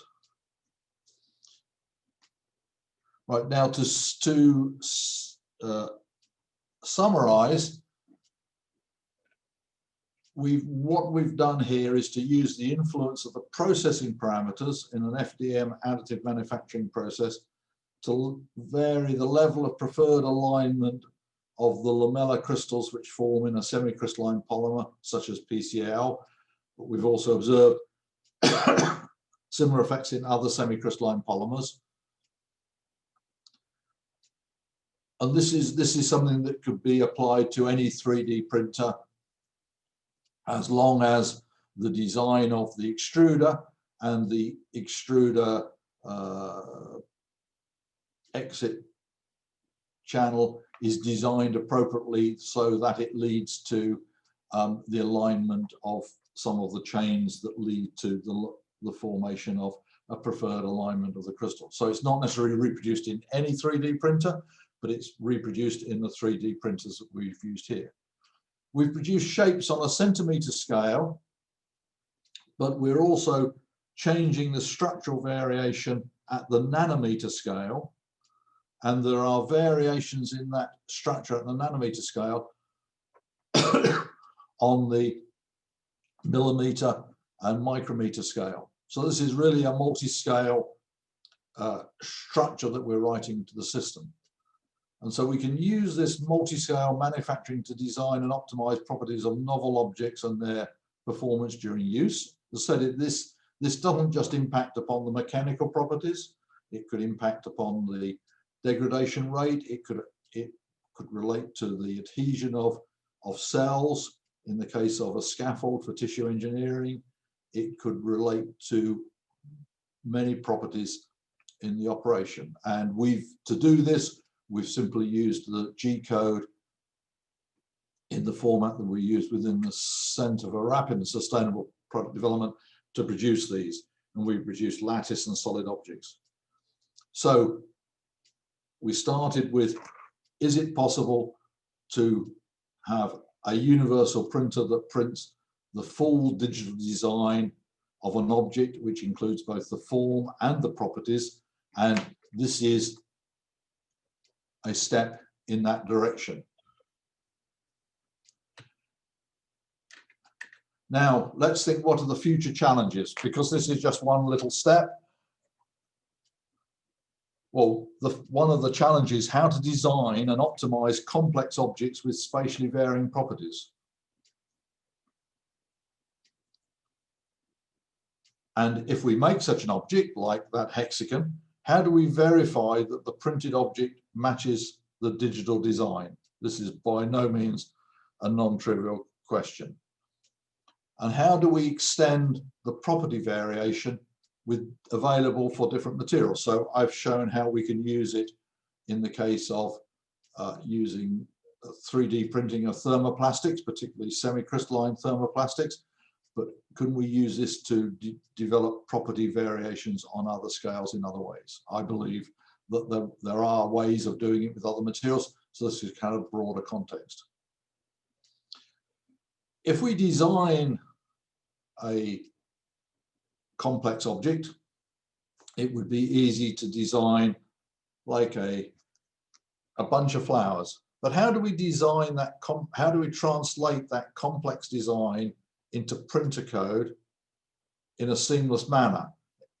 Because that's obviously the secret of all direct to manufacturing, is what happens between the digital design and the printer and the software that exists in between. Now, the process, it's possible to look at some of the direct digital manufacturing technologies and think, oh, perhaps we could do it in this way, we could do that. But then there are other direct digital manufacturing systems in which perhaps it's extremely difficult to imagine how you can vary the properties during the fabrication process. And so this is another part of the topic. So there we have five challenges of things to do. So that will probably take at least a couple of weeks to get finished, and then we will be masters of the universal printer. To finish, I draw your attention to a conference to be held in May, which is in May. There will not be the one-day session on the first Thursday in the month. Instead, that we will have this international conference on direct digital manufacturing and polymers. This will also be a virtual conference, and very much welcome submissions of abstracts, nominations of invited speakers, etc. now, as the planning for this is starting to gather speed. So thank you very much. Thank you, Geoff. Thank you very much. So we will now have again time for some questions, comments, remarks.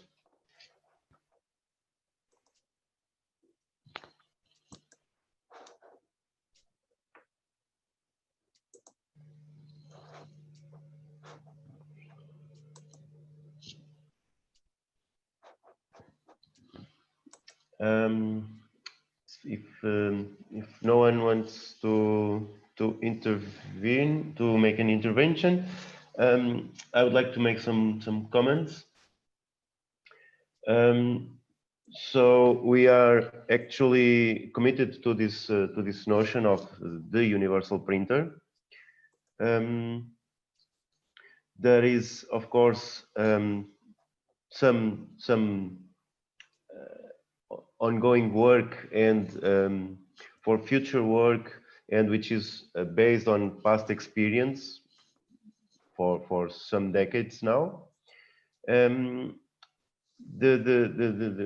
notion of the delivering the universal printer in your perspective and according to your experience, how long would you say that we will have something close to a theory of the universal printer? Would it be in the frame of decades, centuries? How do you see it? Well, I think universal printer is a bold notion, because if you say you can print everything, like, can we print your glorious beard? Well, you can think that's, at the moment, reproducing beards is a very sophisticated topic that requires people to be an apprentice for many years. And so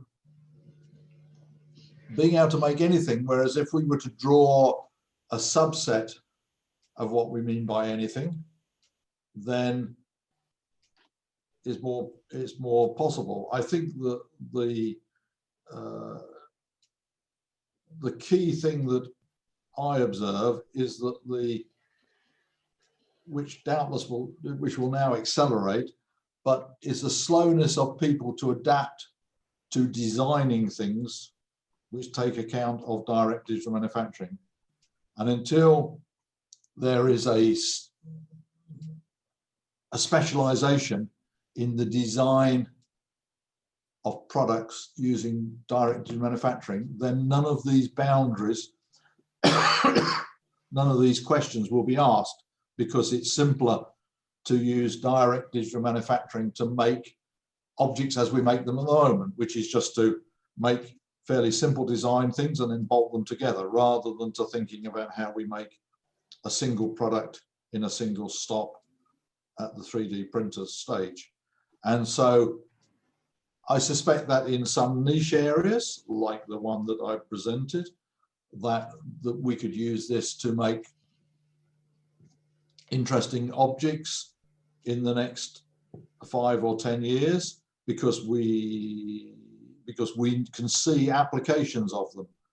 And I could give a different presentation where I talk about how to make a mallet, a hammer, with a soft exterior handle and a stiff horn. This is an obvious sort of question, but of course we can already make these products quite well, so we don't need to do that. So the questions are, can we make something which can only be made in this way? And that only comes from people having the vision to think of how to design. As we saw in the last presentation from Dan Lu, the idea of making building a network on which to print other materials. This comes from an architect. This doesn't come from an engineer. That's right. Right? That's right. And so it comes from somebody who's trying to solve problems rather than thinking of the technology that could be used. And I think, so maybe it will take several generations of designers to pass through design schools, and for engineers to become more experienced in thinking about how to design things with direct digital manufacturing. Jeff, sorry to interrupt. I think you have answered my question, and there is a specific question here from Joanna. She is asking, she says, very interesting work. From the data obtained in synchrotron experiments, is it possible to obtain porosity or density? Is it possible to extract some more information about the structure? Right, it would be possible, because we could measure the absorption of the X-ray beam by the printed strand, which we could calculate since we know the density of the material, we could calculate the porosity. It's generally true that in these materials there is a small level of voiding. This is typical of extruded materials, and particularly materials generated with high anisotropy. And if you'd look closely at the small angular scattering patterns, you might have seen a streak through the center point, which almost certainly comes from voids which have been extended out because the material's been deformed and they've turned into very fine sort of empty fibers. And we are thinking about how we could extract more information from the process, but if I can just turn your question, allow me to answer something or to address another point, which is it's possible to think about how we could think about looking at complex objects. So looking at a simple extrudate is quite simple, but supposing we print this object, like we take that hexagon, we take the hexagon and now we compress it. How would we understand the mechanical, the measurement we're making, because we're deforming a structure that's 50% or 60% air, in which the properties vary across. And so maybe the traditional method of mechanical property measurement using standard test pieces or using micro hardness or something like that wouldn't be adaptable to that. And so maybe we need to think about how we capture the three-dimensional shape of the object as it's being deformed. Okay, yeah, I think it's we have to move to the next speaker. But if you need one more minute to conclude, that is okay. Yeah, no, I think or Joanna, is it? Yes, okay. Are you satisfied with the answer, or? Yes, I was just wondering if you could detect low crystallinity places, monomorphous, and these points will be breaking points, or I think kind of things with the synchrotron. I think probably what would be more appropriate to do that is to think about how to do tomography using small angle X-ray scattering to look at where the distribution of the structure. But we haven't looked at the morphology of these particular printed strands by high resolution microscopy, because PCL is not so easy material to look at in the microscope. But we have started doing experiments with other materials which are easier to examine the morphology of, in which case it would be easy to look at the interior structure using high resolution scanning electron microscope or transmission electron microscopy after etching the surface, which is an easy way of revealing the three-dimensional morphology and therefore looking at the variations. And so either looking at a different material or using tomography would probably be the best way of thinking about that problem. Okay, thank you. All right. Okay. So thank you very much. Thank you also for the questions. And so we now move to the next series of talks. They're all interconnected and following this line of towards the general concept of universal printer. Although the general and conceptual setting is our goal, it needs several technical and specific details, and these will be the topics of the following talks. So, João Pinheiro, you have all the attention. Thank you. Hopefully you can all hear me well. I'll try and if you allow me to share the screen. Suppose. Try now, please, João. Okay. Okay, thank you.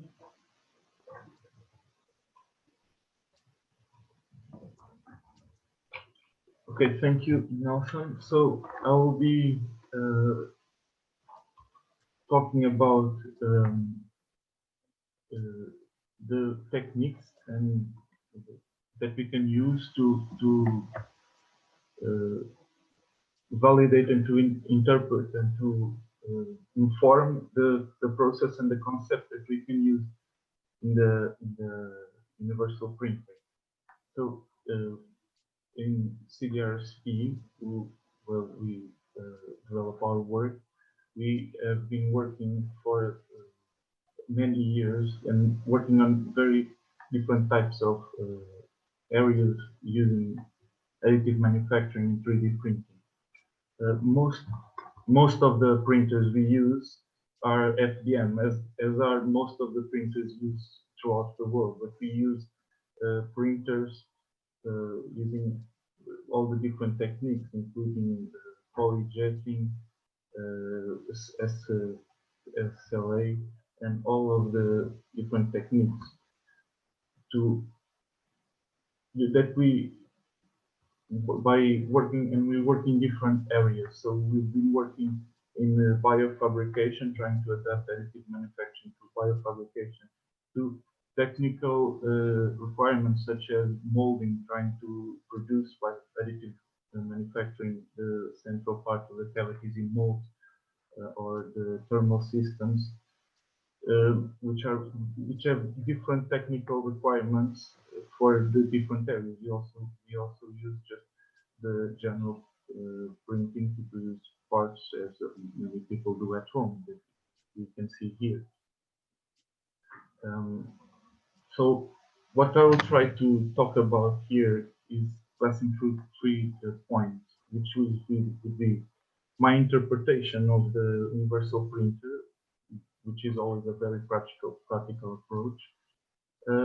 Talk about some work done trying to apply these concepts into FDM printers, and then to explore the techniques that we are developing to use and validate the process which we are trying to look for here.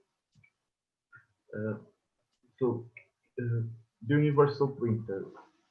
What is 3D printing, or how has it been seen so far? So I look at this, so I see this in 2 different ways. So from a design perspective, which is the most commonly talked about point in 3D printing, is just looking at the 3D printing as the taking of the virtual model, CAD file or design on the computer, and then producing a real 3-dimensional object. This is the perspective that most people have of 3D printing and the way that we think about it most of the time. We also have, from my own interpretation, a process perspective of 3D printing, the definition of 3D printing, which is common to have all the techniques that we use in the 3D printing process. So in this process perspective, we take a 3-dimensional shape and we slice it, dividing it into 2D planes, and then we define the pathways required to produce this shape on the machine. The pathways can be, in case of FDM, lines pathway that will create the shape as it is shown in the figure as an example. But as other techniques such as stereolithography, the whole image can be projected at once in direct light projection, but it's still division into 2D planes and defining the shape and the path, the pathways that must be passed through to construct. This is important because of the way we try to develop this concept into a generic universal printer. But we find in the general approach that is used by the companies and slicers marketing this type of equipment, that they have some common limitations, and we found them throughout our work in the set, which is that because they're trying to give a design perspective, trying to give you a way to go from a model to a shape or an object, they're limiting in what the equipment and what the technique can give you, as was presented by Jeff in the previous talk, where we found that we could do much more by varying the writing and extrusion parameters than just finding and creating a shape, as it is a usual approach. From my own experience, I think the general slicers don't give you direct control of the process that you're using, and we would like in our work to be able to control every single parameter as we see fit in this in these techniques. And also, generally, when you use commercial software, you're also limited in the structures you can process because they require usually closed shapes or STL files that, in case, for example, for scaffolding for biofabrication, is not the ideal way to work because we want to produce a very porous strand with a lot of bridges, and the software doesn't usually allow for that. So this is the solution we are looking for. We are looking to create a methodology to directly control the production equipment while simultaneously integrating the function of the part we want to use into the design process automatically by controlling all the different parameters for the different equipment. And we also want to do this for any generic equipment where we, by only studying the technique and putting that information into the design process, we can create the desired parts in any 3D printer or any technique we want to use. So we are trying to achieve this goal. So I'll be talking now about the first steps we're taking when applied to the FDM, which is the most common type of printer.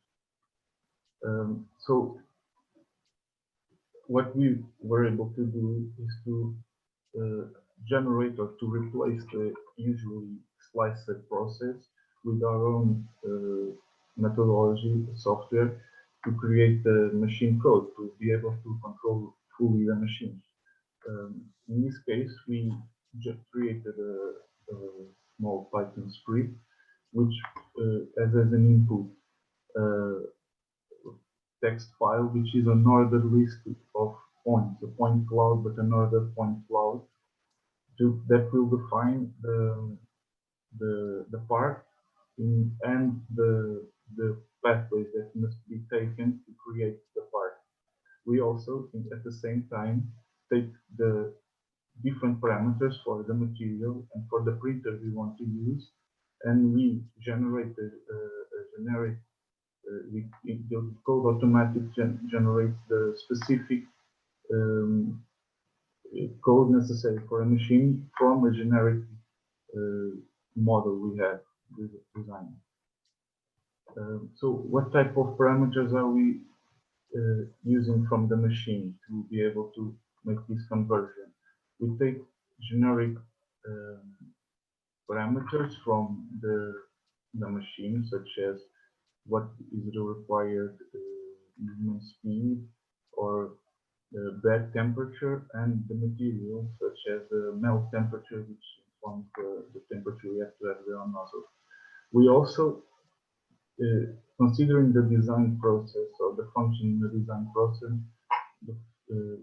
process, we will take in parameters that will influence the properties of the material and that will be modeled previously in the design of the point cloud system, and also are implemented here in the speed, for example, and the refraction and the pathway taking.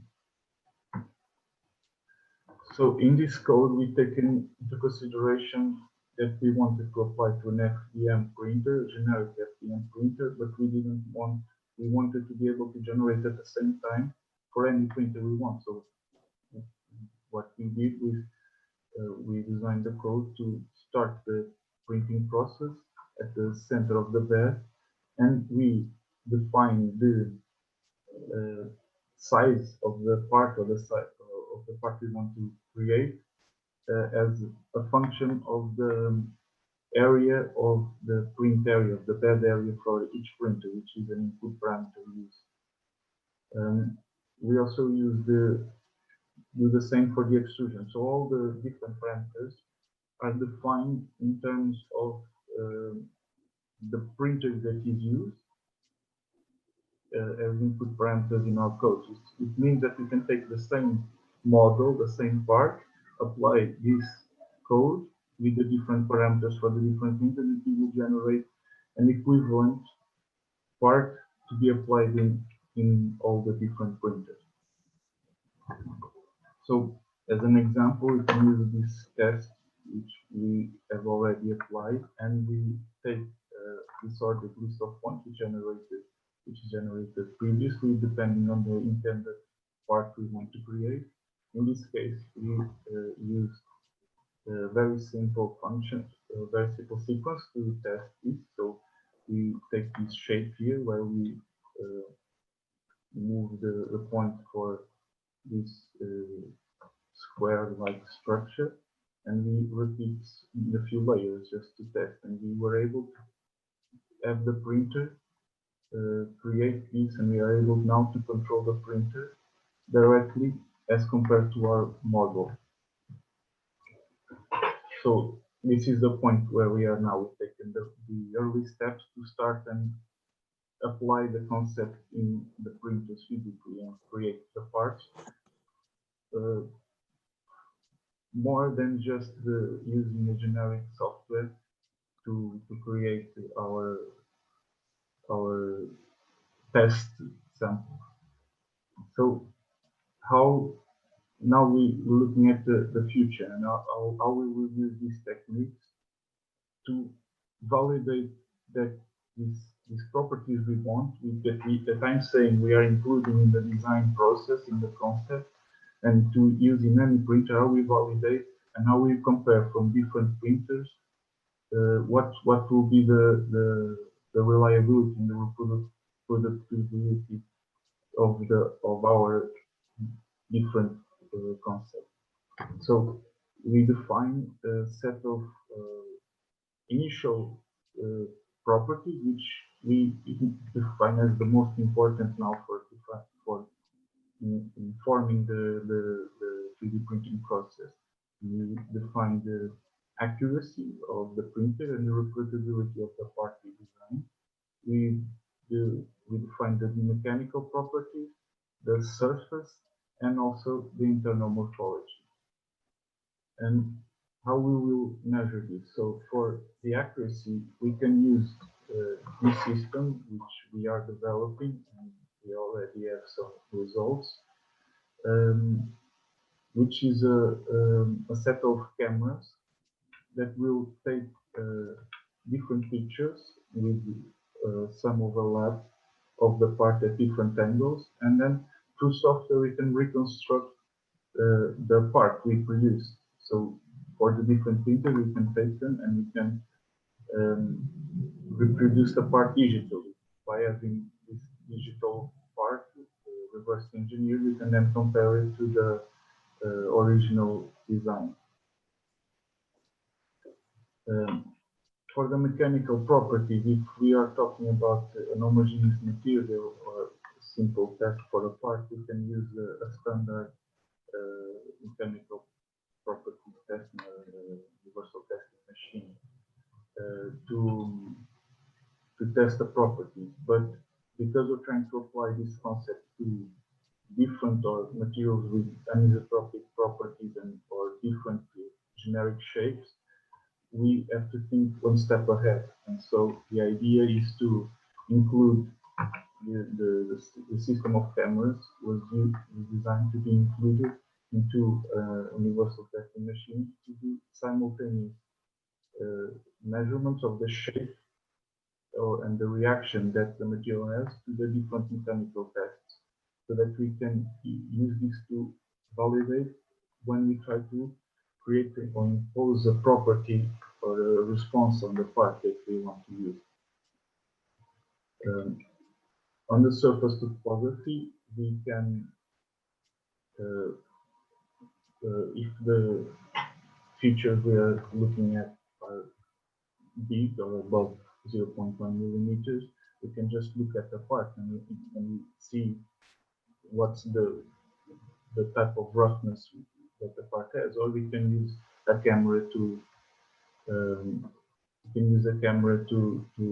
record these variations. But if they are below, and in case of stereolithography, the process has a lot of accuracy, which means to see the different variations and to inform if we are able to reproduce the accuracy we want, we can use a scanning microscope on a scanning microscope. These images were taken from 3D printed samples, which from an experiment which was looking at the breaking point, and we can see here that we can measure all the surface topography and such other things such as porosity in the samples. João, 1 minute to conclude. It's the last slide. So, and as mentioned previously, we can also look at the internal morphology and look at the different properties using X-ray scattering, which was described before the process. And before we were using production in line, but now we can use the information we already have and compare it to the measurements which can take from a final produced part to confirm if the parameters we are using can reproduce are accurate to what we expect them to do. And so that's it. Presentation. Thank you. So thank you, João. Thank you very much. In this case, I will suggest that we save our questions to the end of the contributions, and we will right away move to the next talk. So please, if you have any questions, note it down or make them on the chat now, so that at the end of this session we will have the discussion open. And the next speaker is Tiago Santos. Tiago, please, you have all the attention.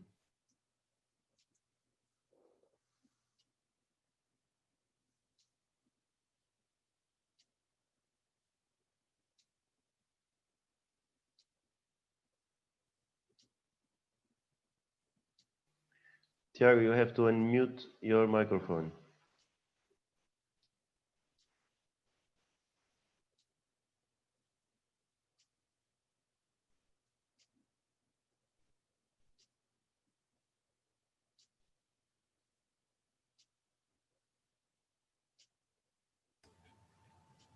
You can listen to me now? Yes, we can. Okay. So sorry for that. I was only speaking for me. So thank you, Nelson. I think that I am already sharing my presentation. You can confirm that, yes? Yes, Yes, it's okay. Okay. So good morning to all the present. As usually, I will begin my presentation describing the scope of the work, and then the formalism implemented, and with emphasis on the thermal mechanisms of 3D printing, and then the results and conclusions. As you can deduce from the subtitle, the idea is to development algorithms for 3D printing and their validation using infrared thermography. So within the scope of the MATIS project, we pretend to understand the physics intrinsic to the additive manufacturing process, and by those optimize the printing process regardless of the used equipment or machine, and regardless of the product being manufactured. Well, for that, first, we need to establish the standards and basic principles that can be used to formalize the 3D printing. What means that we need to understand the principles, physiochemical mechanisms, which involve the knowledge of the thermal mechanisms, mechanical and rheological. Our focus will be in the thermal mechanisms, as the knowledge of the temperature distribution along the extrusion could give valuable information relative to the structural integrity through the determination of thermal stresses that we call it the critical points. So in what concerns the thermal mechanisms or principles, they are represented by a relative simple idea, that is the amount of energy stored in the volume or medium must equal the amount of energy that enters to the medium minus the energy that comes out, plus the energy generated within the control volume, which is represented by this formulation here. Well, taking this principle, we reach the heat diffusion equation that is in its simplified version is given by the expression that we have here when assuming incompressible medium, which implies that the density will be constant and the specific heat are temperature independent, and the medium has uniform and isotropic properties, which means that the thermal conductivity is independent of the heat propagation direction. The heat diffusion equation can be even more simplified by dividing it by the thermal constant here, and we reach this formula where alpha is the material thermal diffusivity. Then this constant, well, basically measures the ability of the material to conduct thermal energy relative to its ability to store the thermal energy. From this equation, we can get the relationship between the temperature variation with respect to time, and also given by this term here, and also in respect to special position or coordinates in the medium driven by the heat conduction and by the heat generated and the heat losses to the surrounding. These included in this feed term here. For steady state conditions, as I said, the temperature is independent of time, so this term goes to 0. Okay. Coming to the basis, the heat transfer, as previously said, is driven by the heat conduction through the medium and is given by this formula here. The heat losses by convection and the heat losses by radiation from the medium surface to the surrounding environment. Okay, so our objective is basically to determine the temperature distribution in the medium. That is the knowledge of the temperature variation with the position inside of the medium, which implies to determine the thermal conduction along it, and also, as I said, the losses to the surrounding atmosphere. That implies that we should use numerical tools, as the governing equations do not allow simple analytical solutions, which bring greater complexity with the complexity of the pieces to imprint.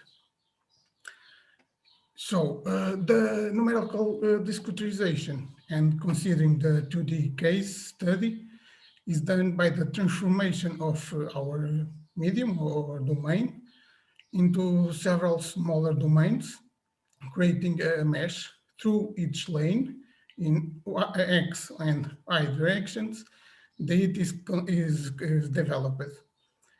For example, from node M-1, N to the node M, N. Or, well, seeing this picture, basically the heat flux or the temperature measured in the node Mn is the contribution of the heat fluxes from the adjacent neighbors modes. So doing this exercise, the heat flux normal to isothermal surface transfers by conduction from the left node to the center node is given by expression 1, this one here.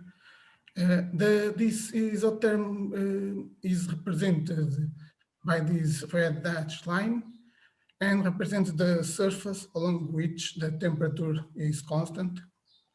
And note that this area here is the delta I multiplied by delta Z, that as we are in a 2D case study is equal to 1. So the same for the other nodes, the heat transfer from node m plus 1 comma n to m comma n is given by this expression, and for the superior and node equivalent. So assuming that delta x is equal to delta I, and assuming it follows that the summation given by the different contributions is given by this expression that we are representing here. So if we remember the heat diffusion equation, the summation previous shown is precisely this term here. Those assuming that there is no heat losses and solving for the node m comma n at time t plus 1, we will get the temperature variation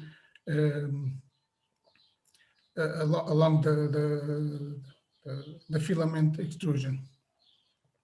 To reach this equation, we apply the finite difference method to the first derivative with respect to time, and then we achieve this expression that every year FO constant, that is the Fourier constant, and is proportional to the material thermal diffusivity, this term here, as I said before.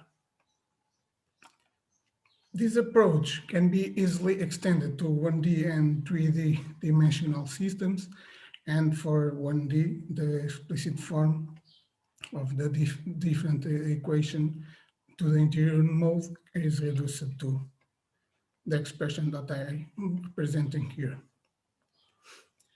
So considering a uniform temperature distribution across the filament cross-section area, and if we assume heat losses from a cylindrical extruded filament with a surface area of 2p r delta x, we get the temperature diffusion equation need to simulate the process of the extrusion of, for example, PLA polymer.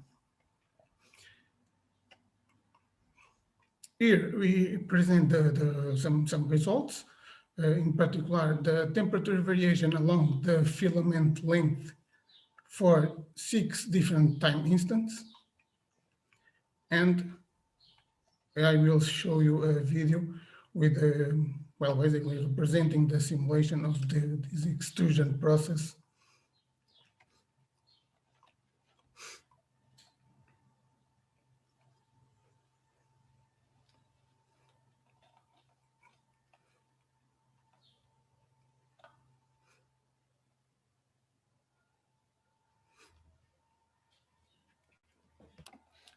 From the video that I pass, you can observe the simulation of the extrusion of the PLA filament that has a length of 50 millimeters.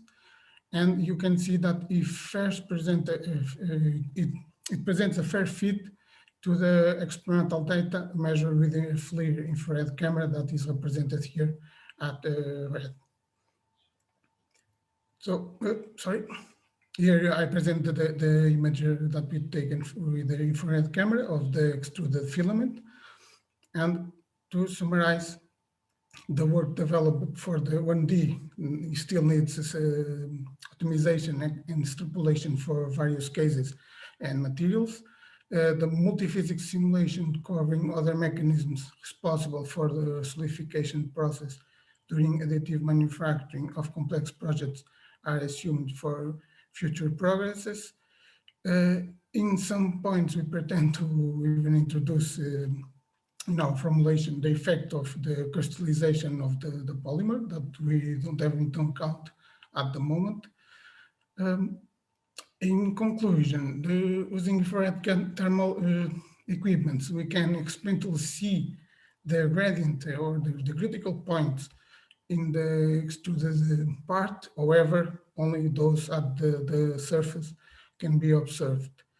Not only that, but several tests need to be performed searching their minimization, what implies a lot of tests by test and error.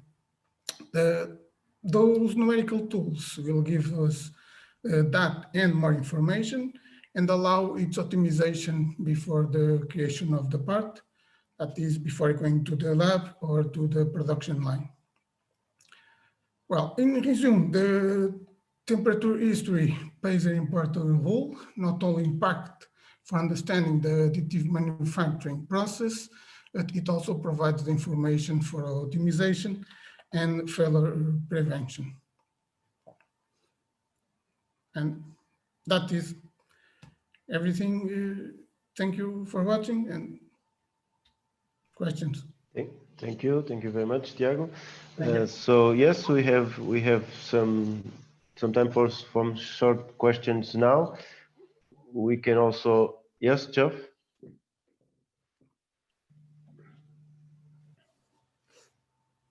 Jeff, you have to unmute the microphone. Yes. Tiago, very interesting presentation. Thank you. So from your studies, are you able to separate the different contributions to maintaining the temperature of the filament at a particular point after it's left the extrusion nozzle? When you so for example, some is by conduction, some is by radiative transfer. Yeah. I divided. Let me see if I can go up. Okay. I divided it, and you can see it in this equation here. So basically, the part related with the conduction is given by this expression. Yes.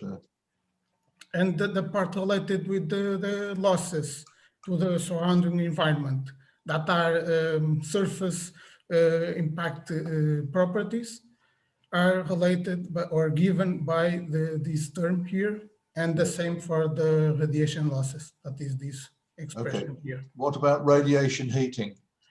Well, in what impacts the radiation? Well, taking into account the difference of temperatures that we are working with, that is the extrusion head is at 150, and the platform, the surface of the platform where we are extruding the filament is at 50 degrees. It has very little impact in this change of temperature. The great impact is related with the convection term, which depend on this H here, that in true we don't know, because it depends a lot of the kind of ventilation system that we may have. But this is the main contribution to the losses during the extrusion of the filament.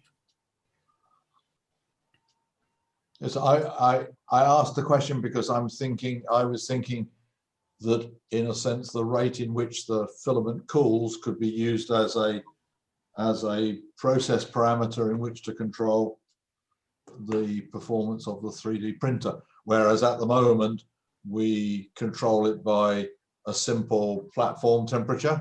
Yeah. Whereas there could be a much more sophisticated control of the temperature.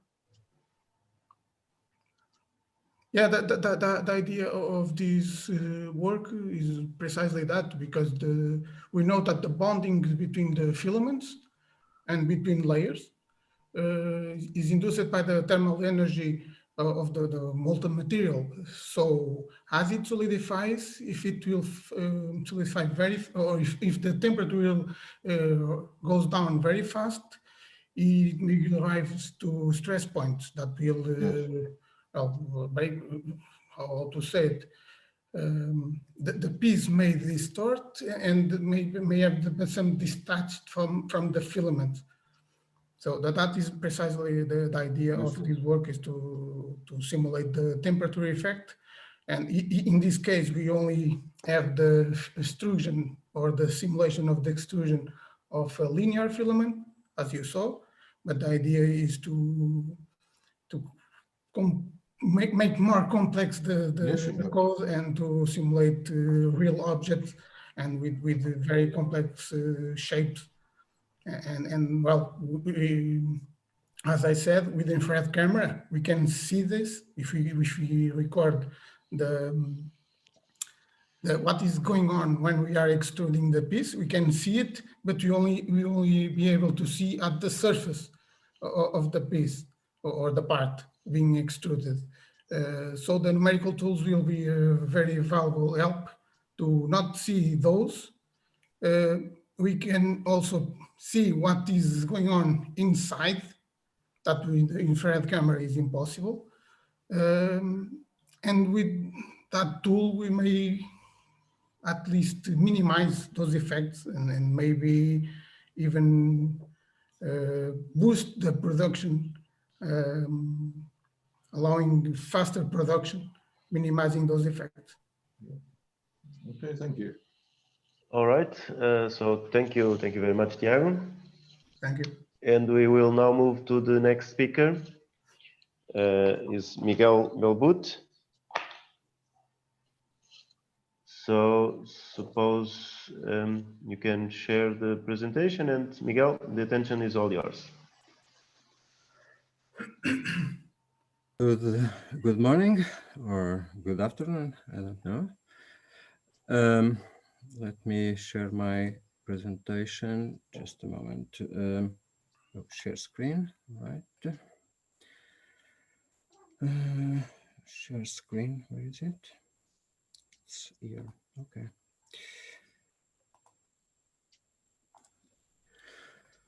So I will be talking about, oh, sorry, this is not full screen. Let me just do this, okay.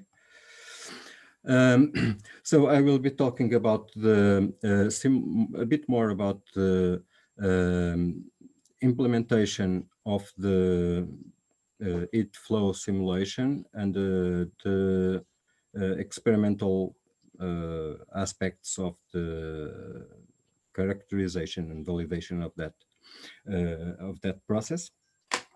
So this is to some extent continuation of the previous two presentations.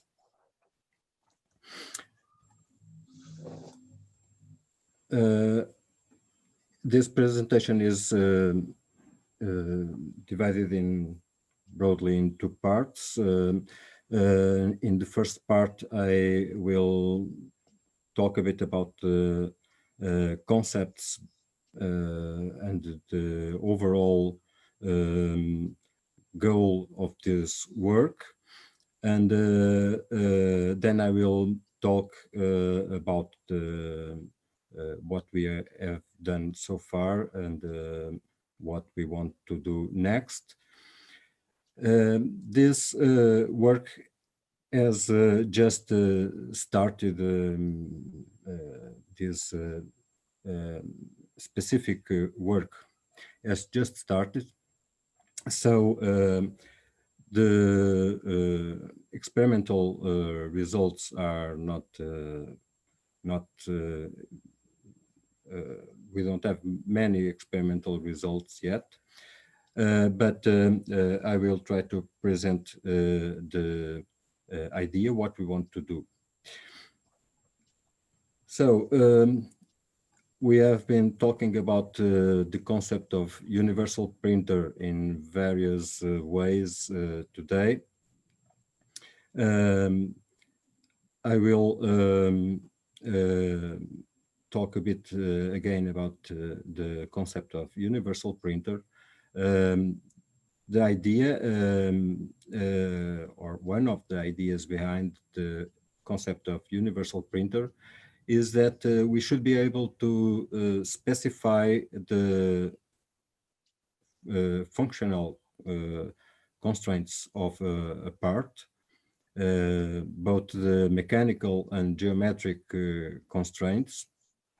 And when I mean the mechanical constraints, I'm referring to mostly to the material properties.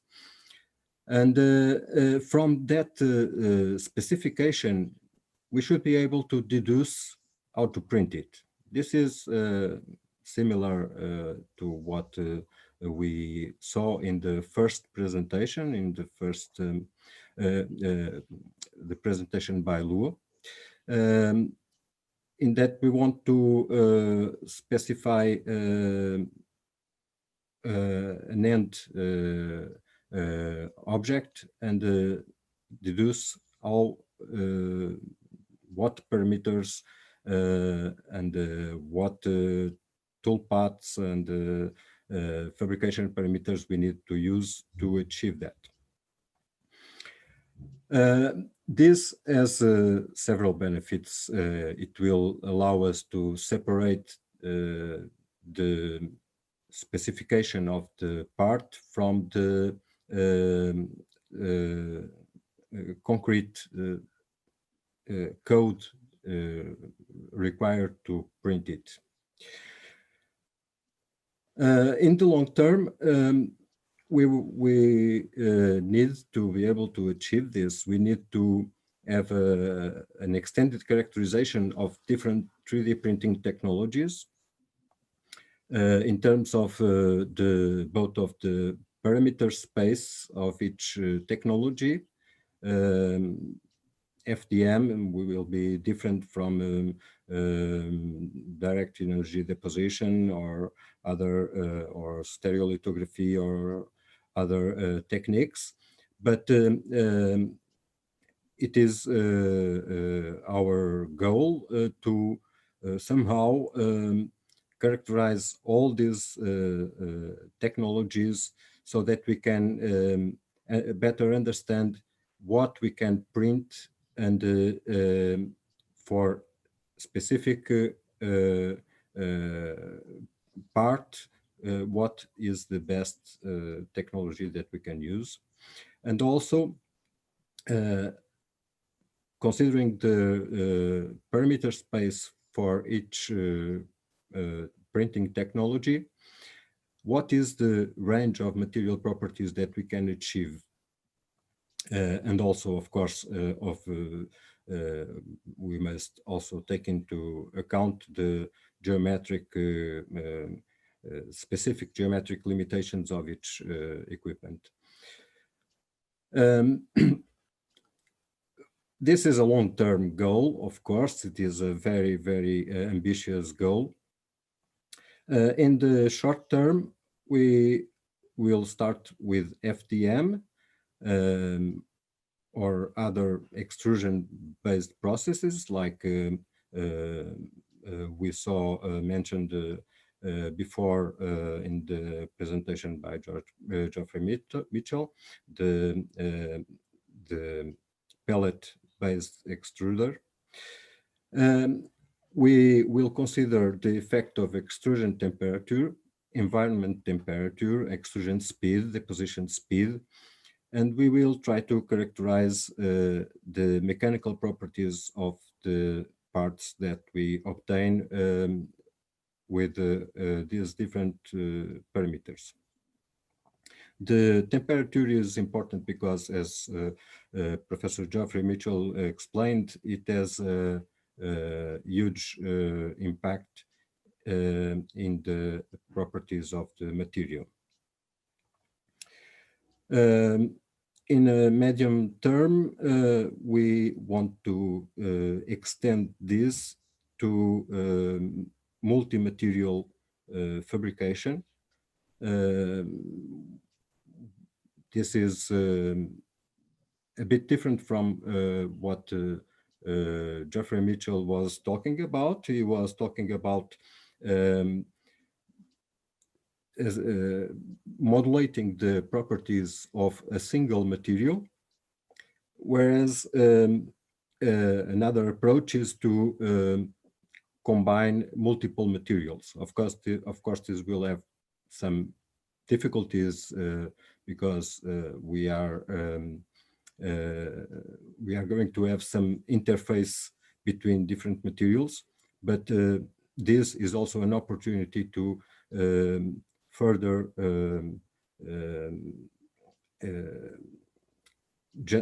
further explore or extend the range of properties that we can obtain. So I call this metamaterials, and in general, this is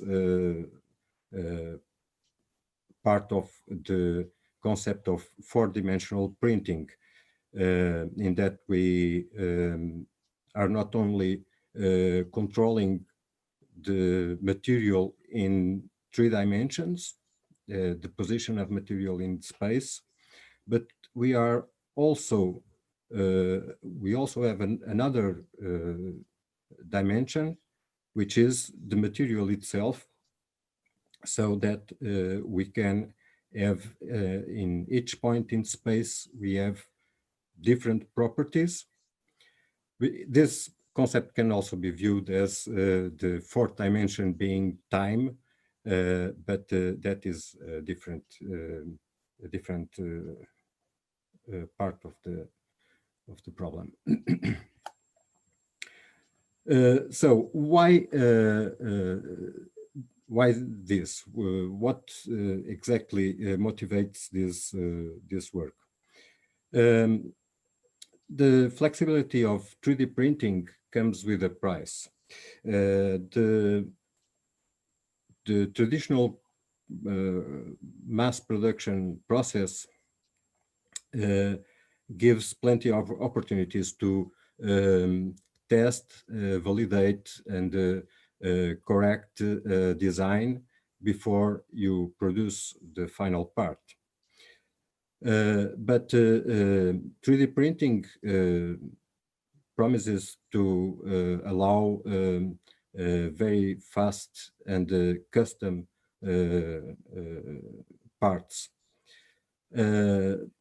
But when we want to do that, the problem is we need to quickly identify the best way to produce the part that matches our functional specification.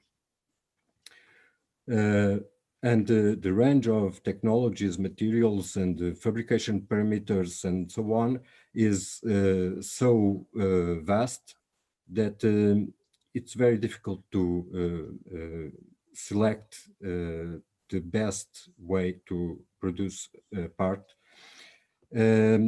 because we cannot afford the traditional iterative process that exists in the mass production. So in mass production, we specify some object, we design it, we prototype it, we test it, we iterate this, and in the end, after a number of iterations, we have a final product, and only then we will produce it. With mass customization and 3D printing in general, we skip all this, and we have only one prototype, and this prototype is the final product. So it is important to be able to know in advance what parameters we should use to ensure the best results. So how do we want to do it? We have several parts of this work. On one hand, we have a theoretical framework. This is the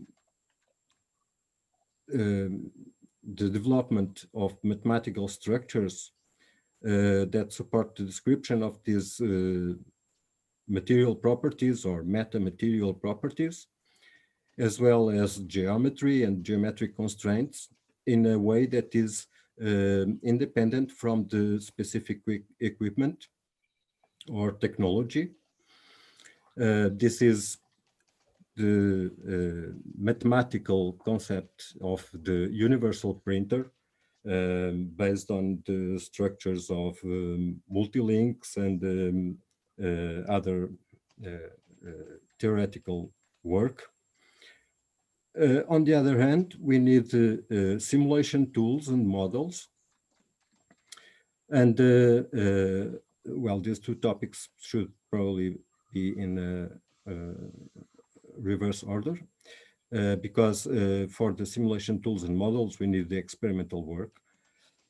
But we need simulation tools and models. These are required so that we can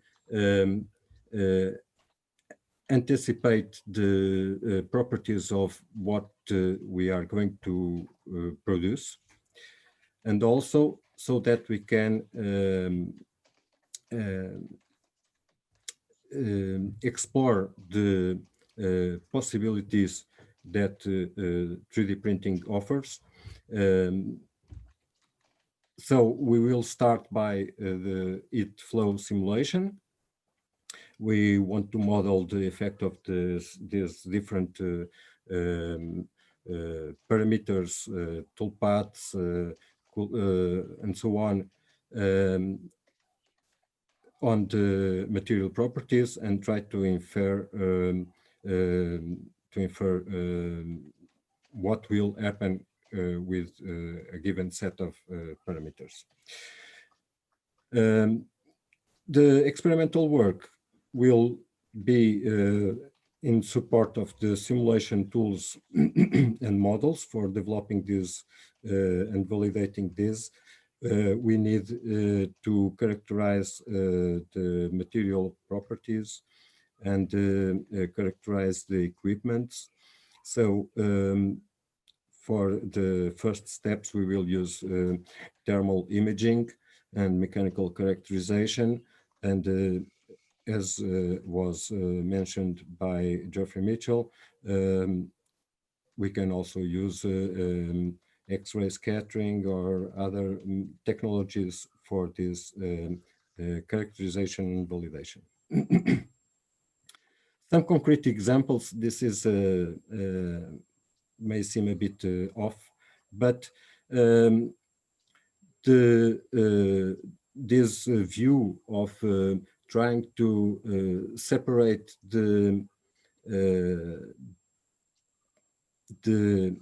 domain-specific knowledge behind 3D printing from the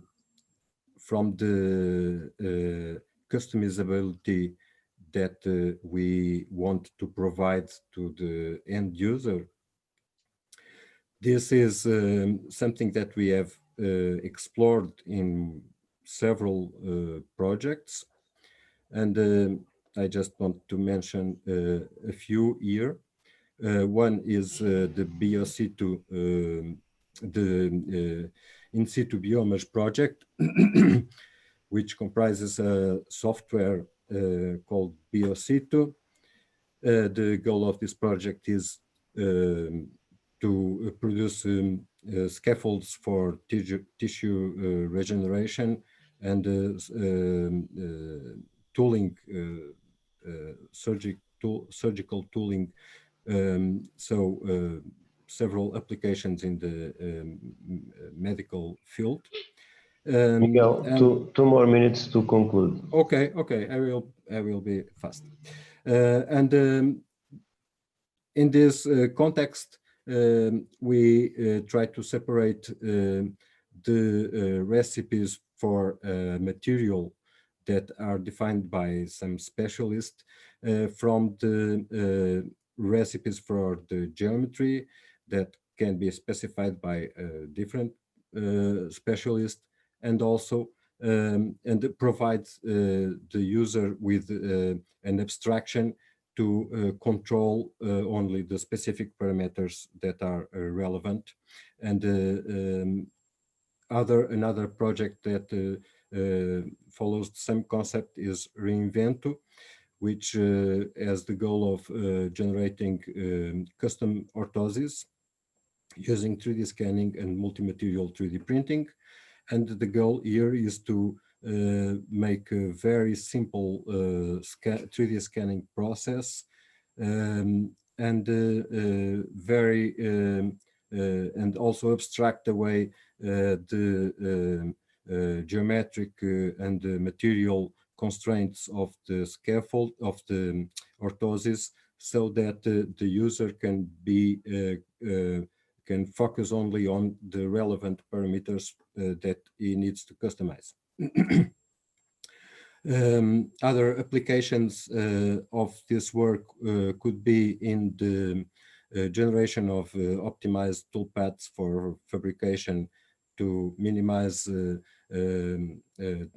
thermal stresses or deformation during fabrication. This could be useful both for FDM and SLM, for instance, and support also algorithms for optimal conformal channels for heating and cooling of molds.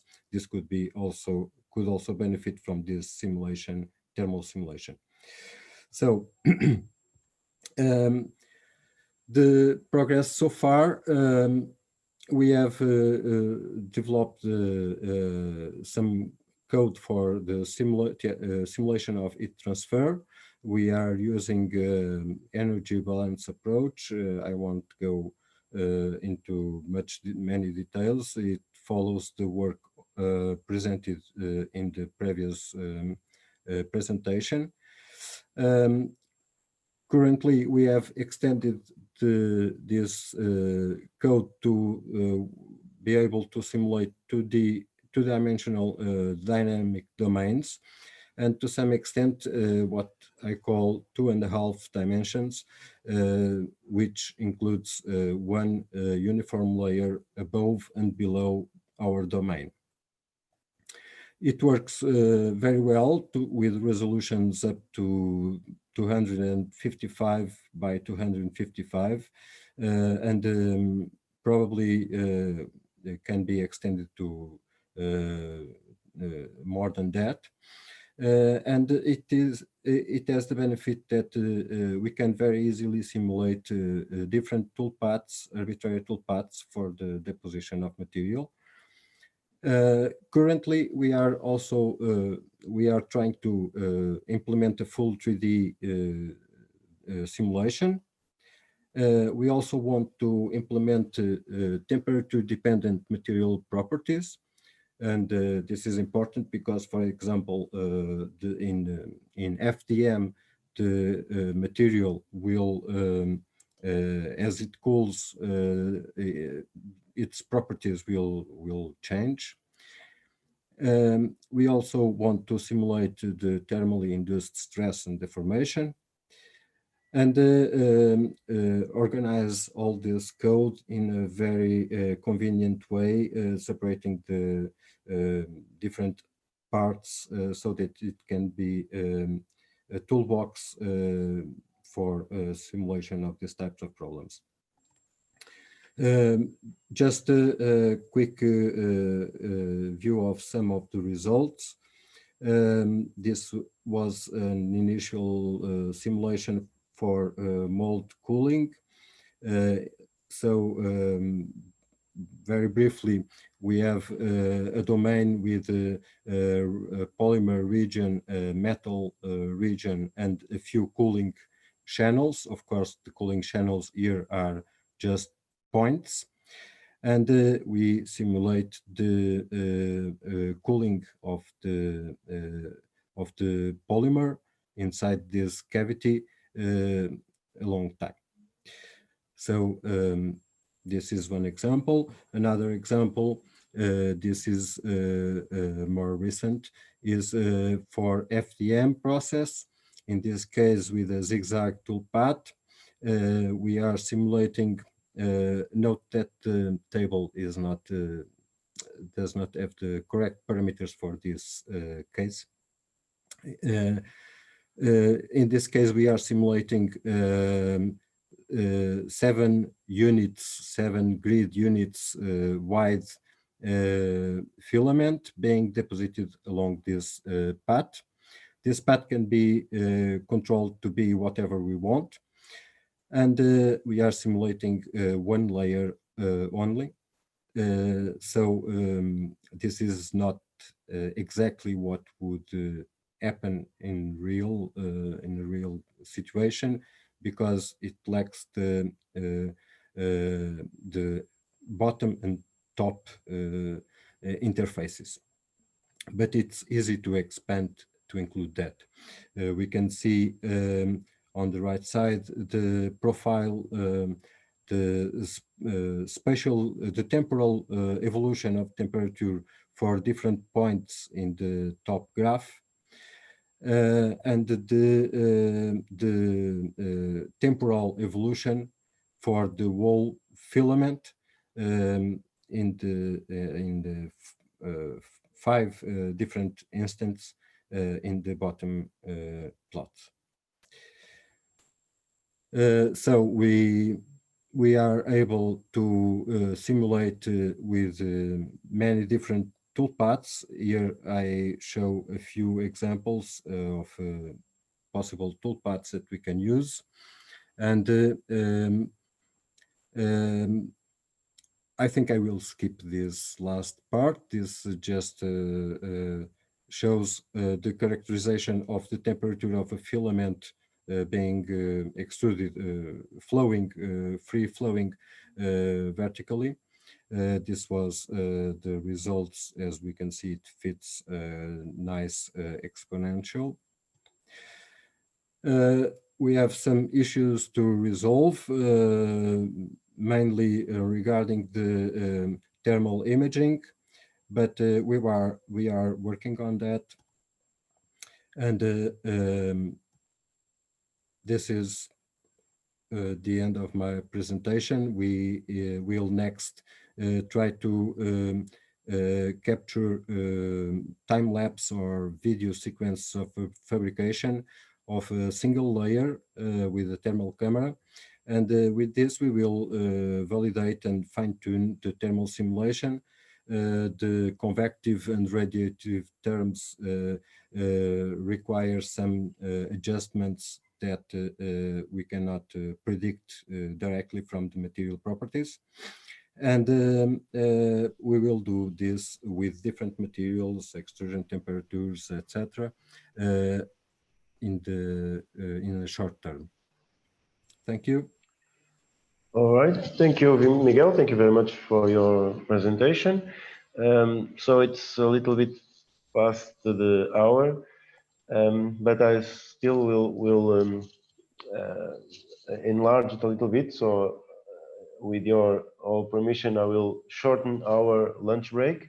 So if some questions specific for to Miguel or to the other speakers from this morning are now open.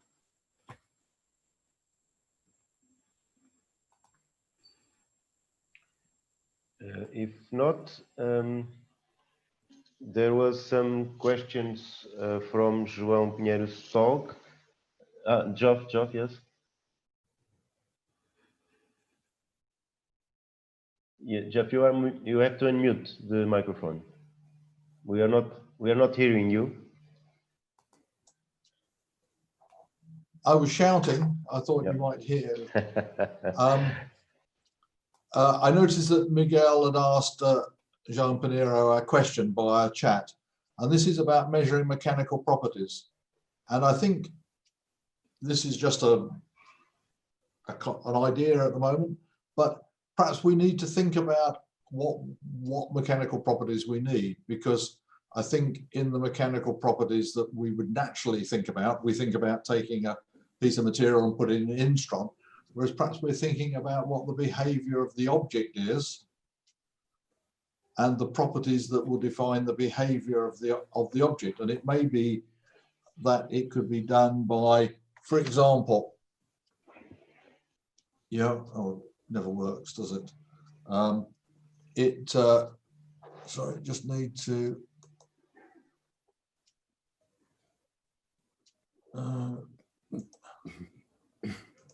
You're trying to share your screen?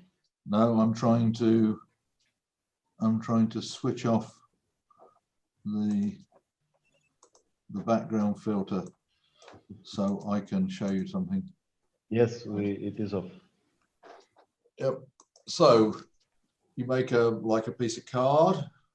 So Yes, we can. And one way to see it. measure the mechanical properties will be just to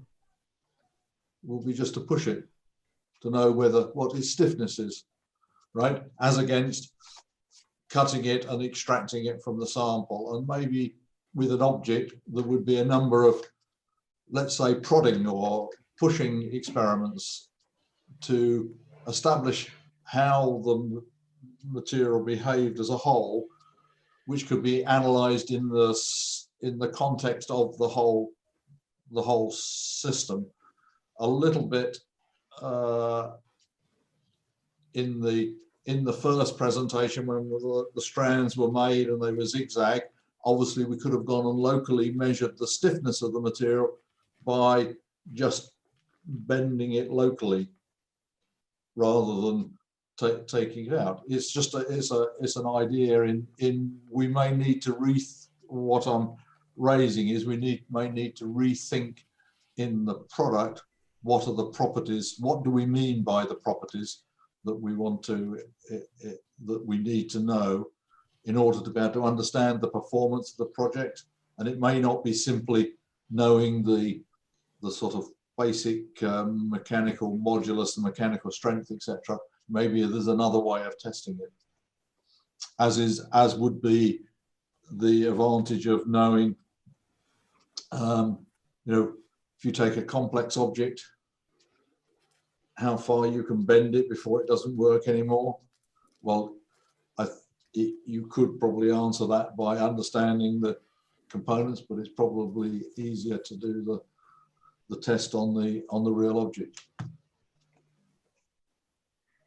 Yes, that was the idea behind my question to João Pinheiro that I did not fully formulate, but is can we somehow devise other ways to characterize, because using an instrument to perform 1,000 tests to feed, for instance, a neural network is impossible.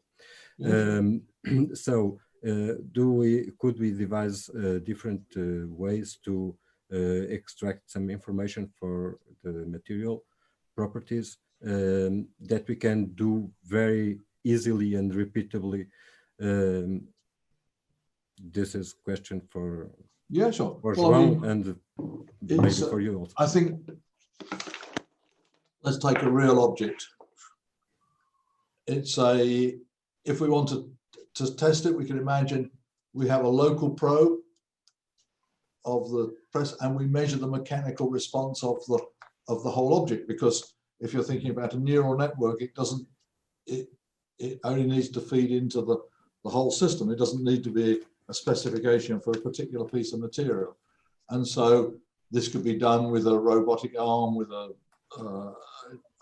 sensor and a way of delivering a particular known force and measuring the displacement. That's as a valuable, it's a bit like I don't know if you understand how hardness tests of plastics work, but basically you use a indenter and you measure the stress strain curve of the indentation. And then you use that curve to convert to hardness. And that's something that's very easy done in particular parts.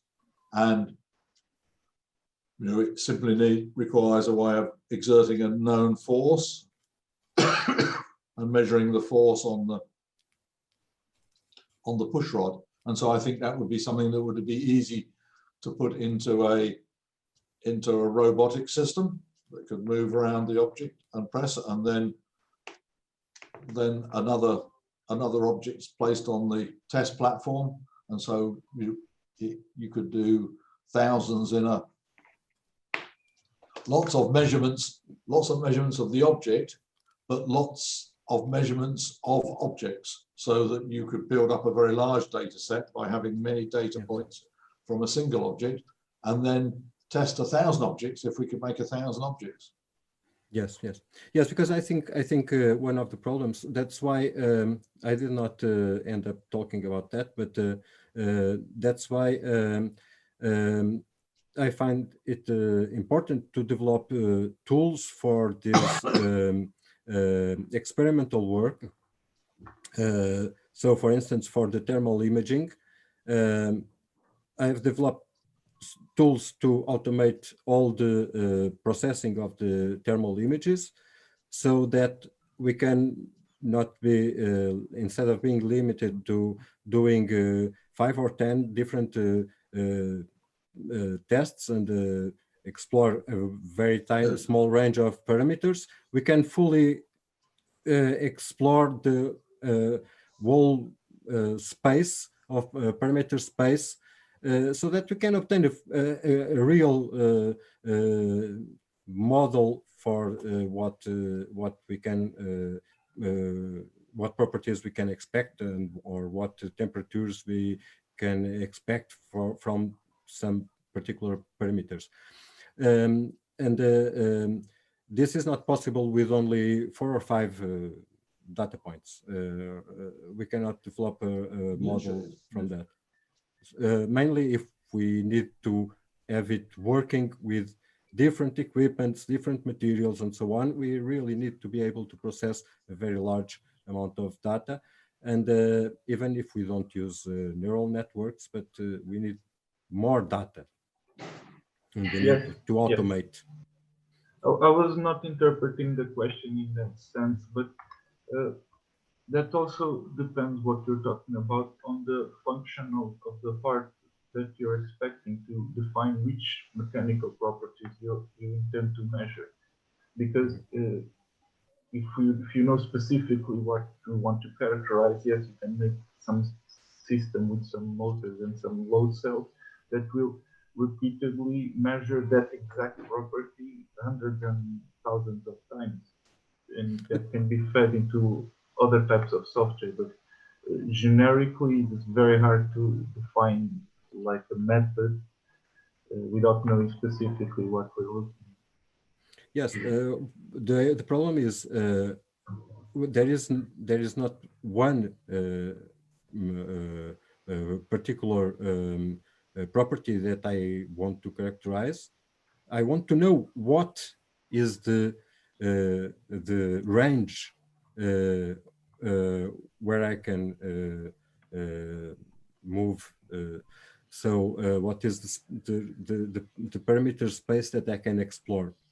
Well, Miguel, let me just make a small parenthesis here. So this is a very interesting discussion. I encourage you to continue, but I will end the session now. I suppose the room will still be open. So anyone who still wants to continue here for a little while on the discussion is encouraged to do that. But the morning session is ended now. I thank very much all the speakers from this morning, and we will resume again at 1400. But anyone who is willing to continue the discussion from now on is certainly encouraged to do that. Thank you very much.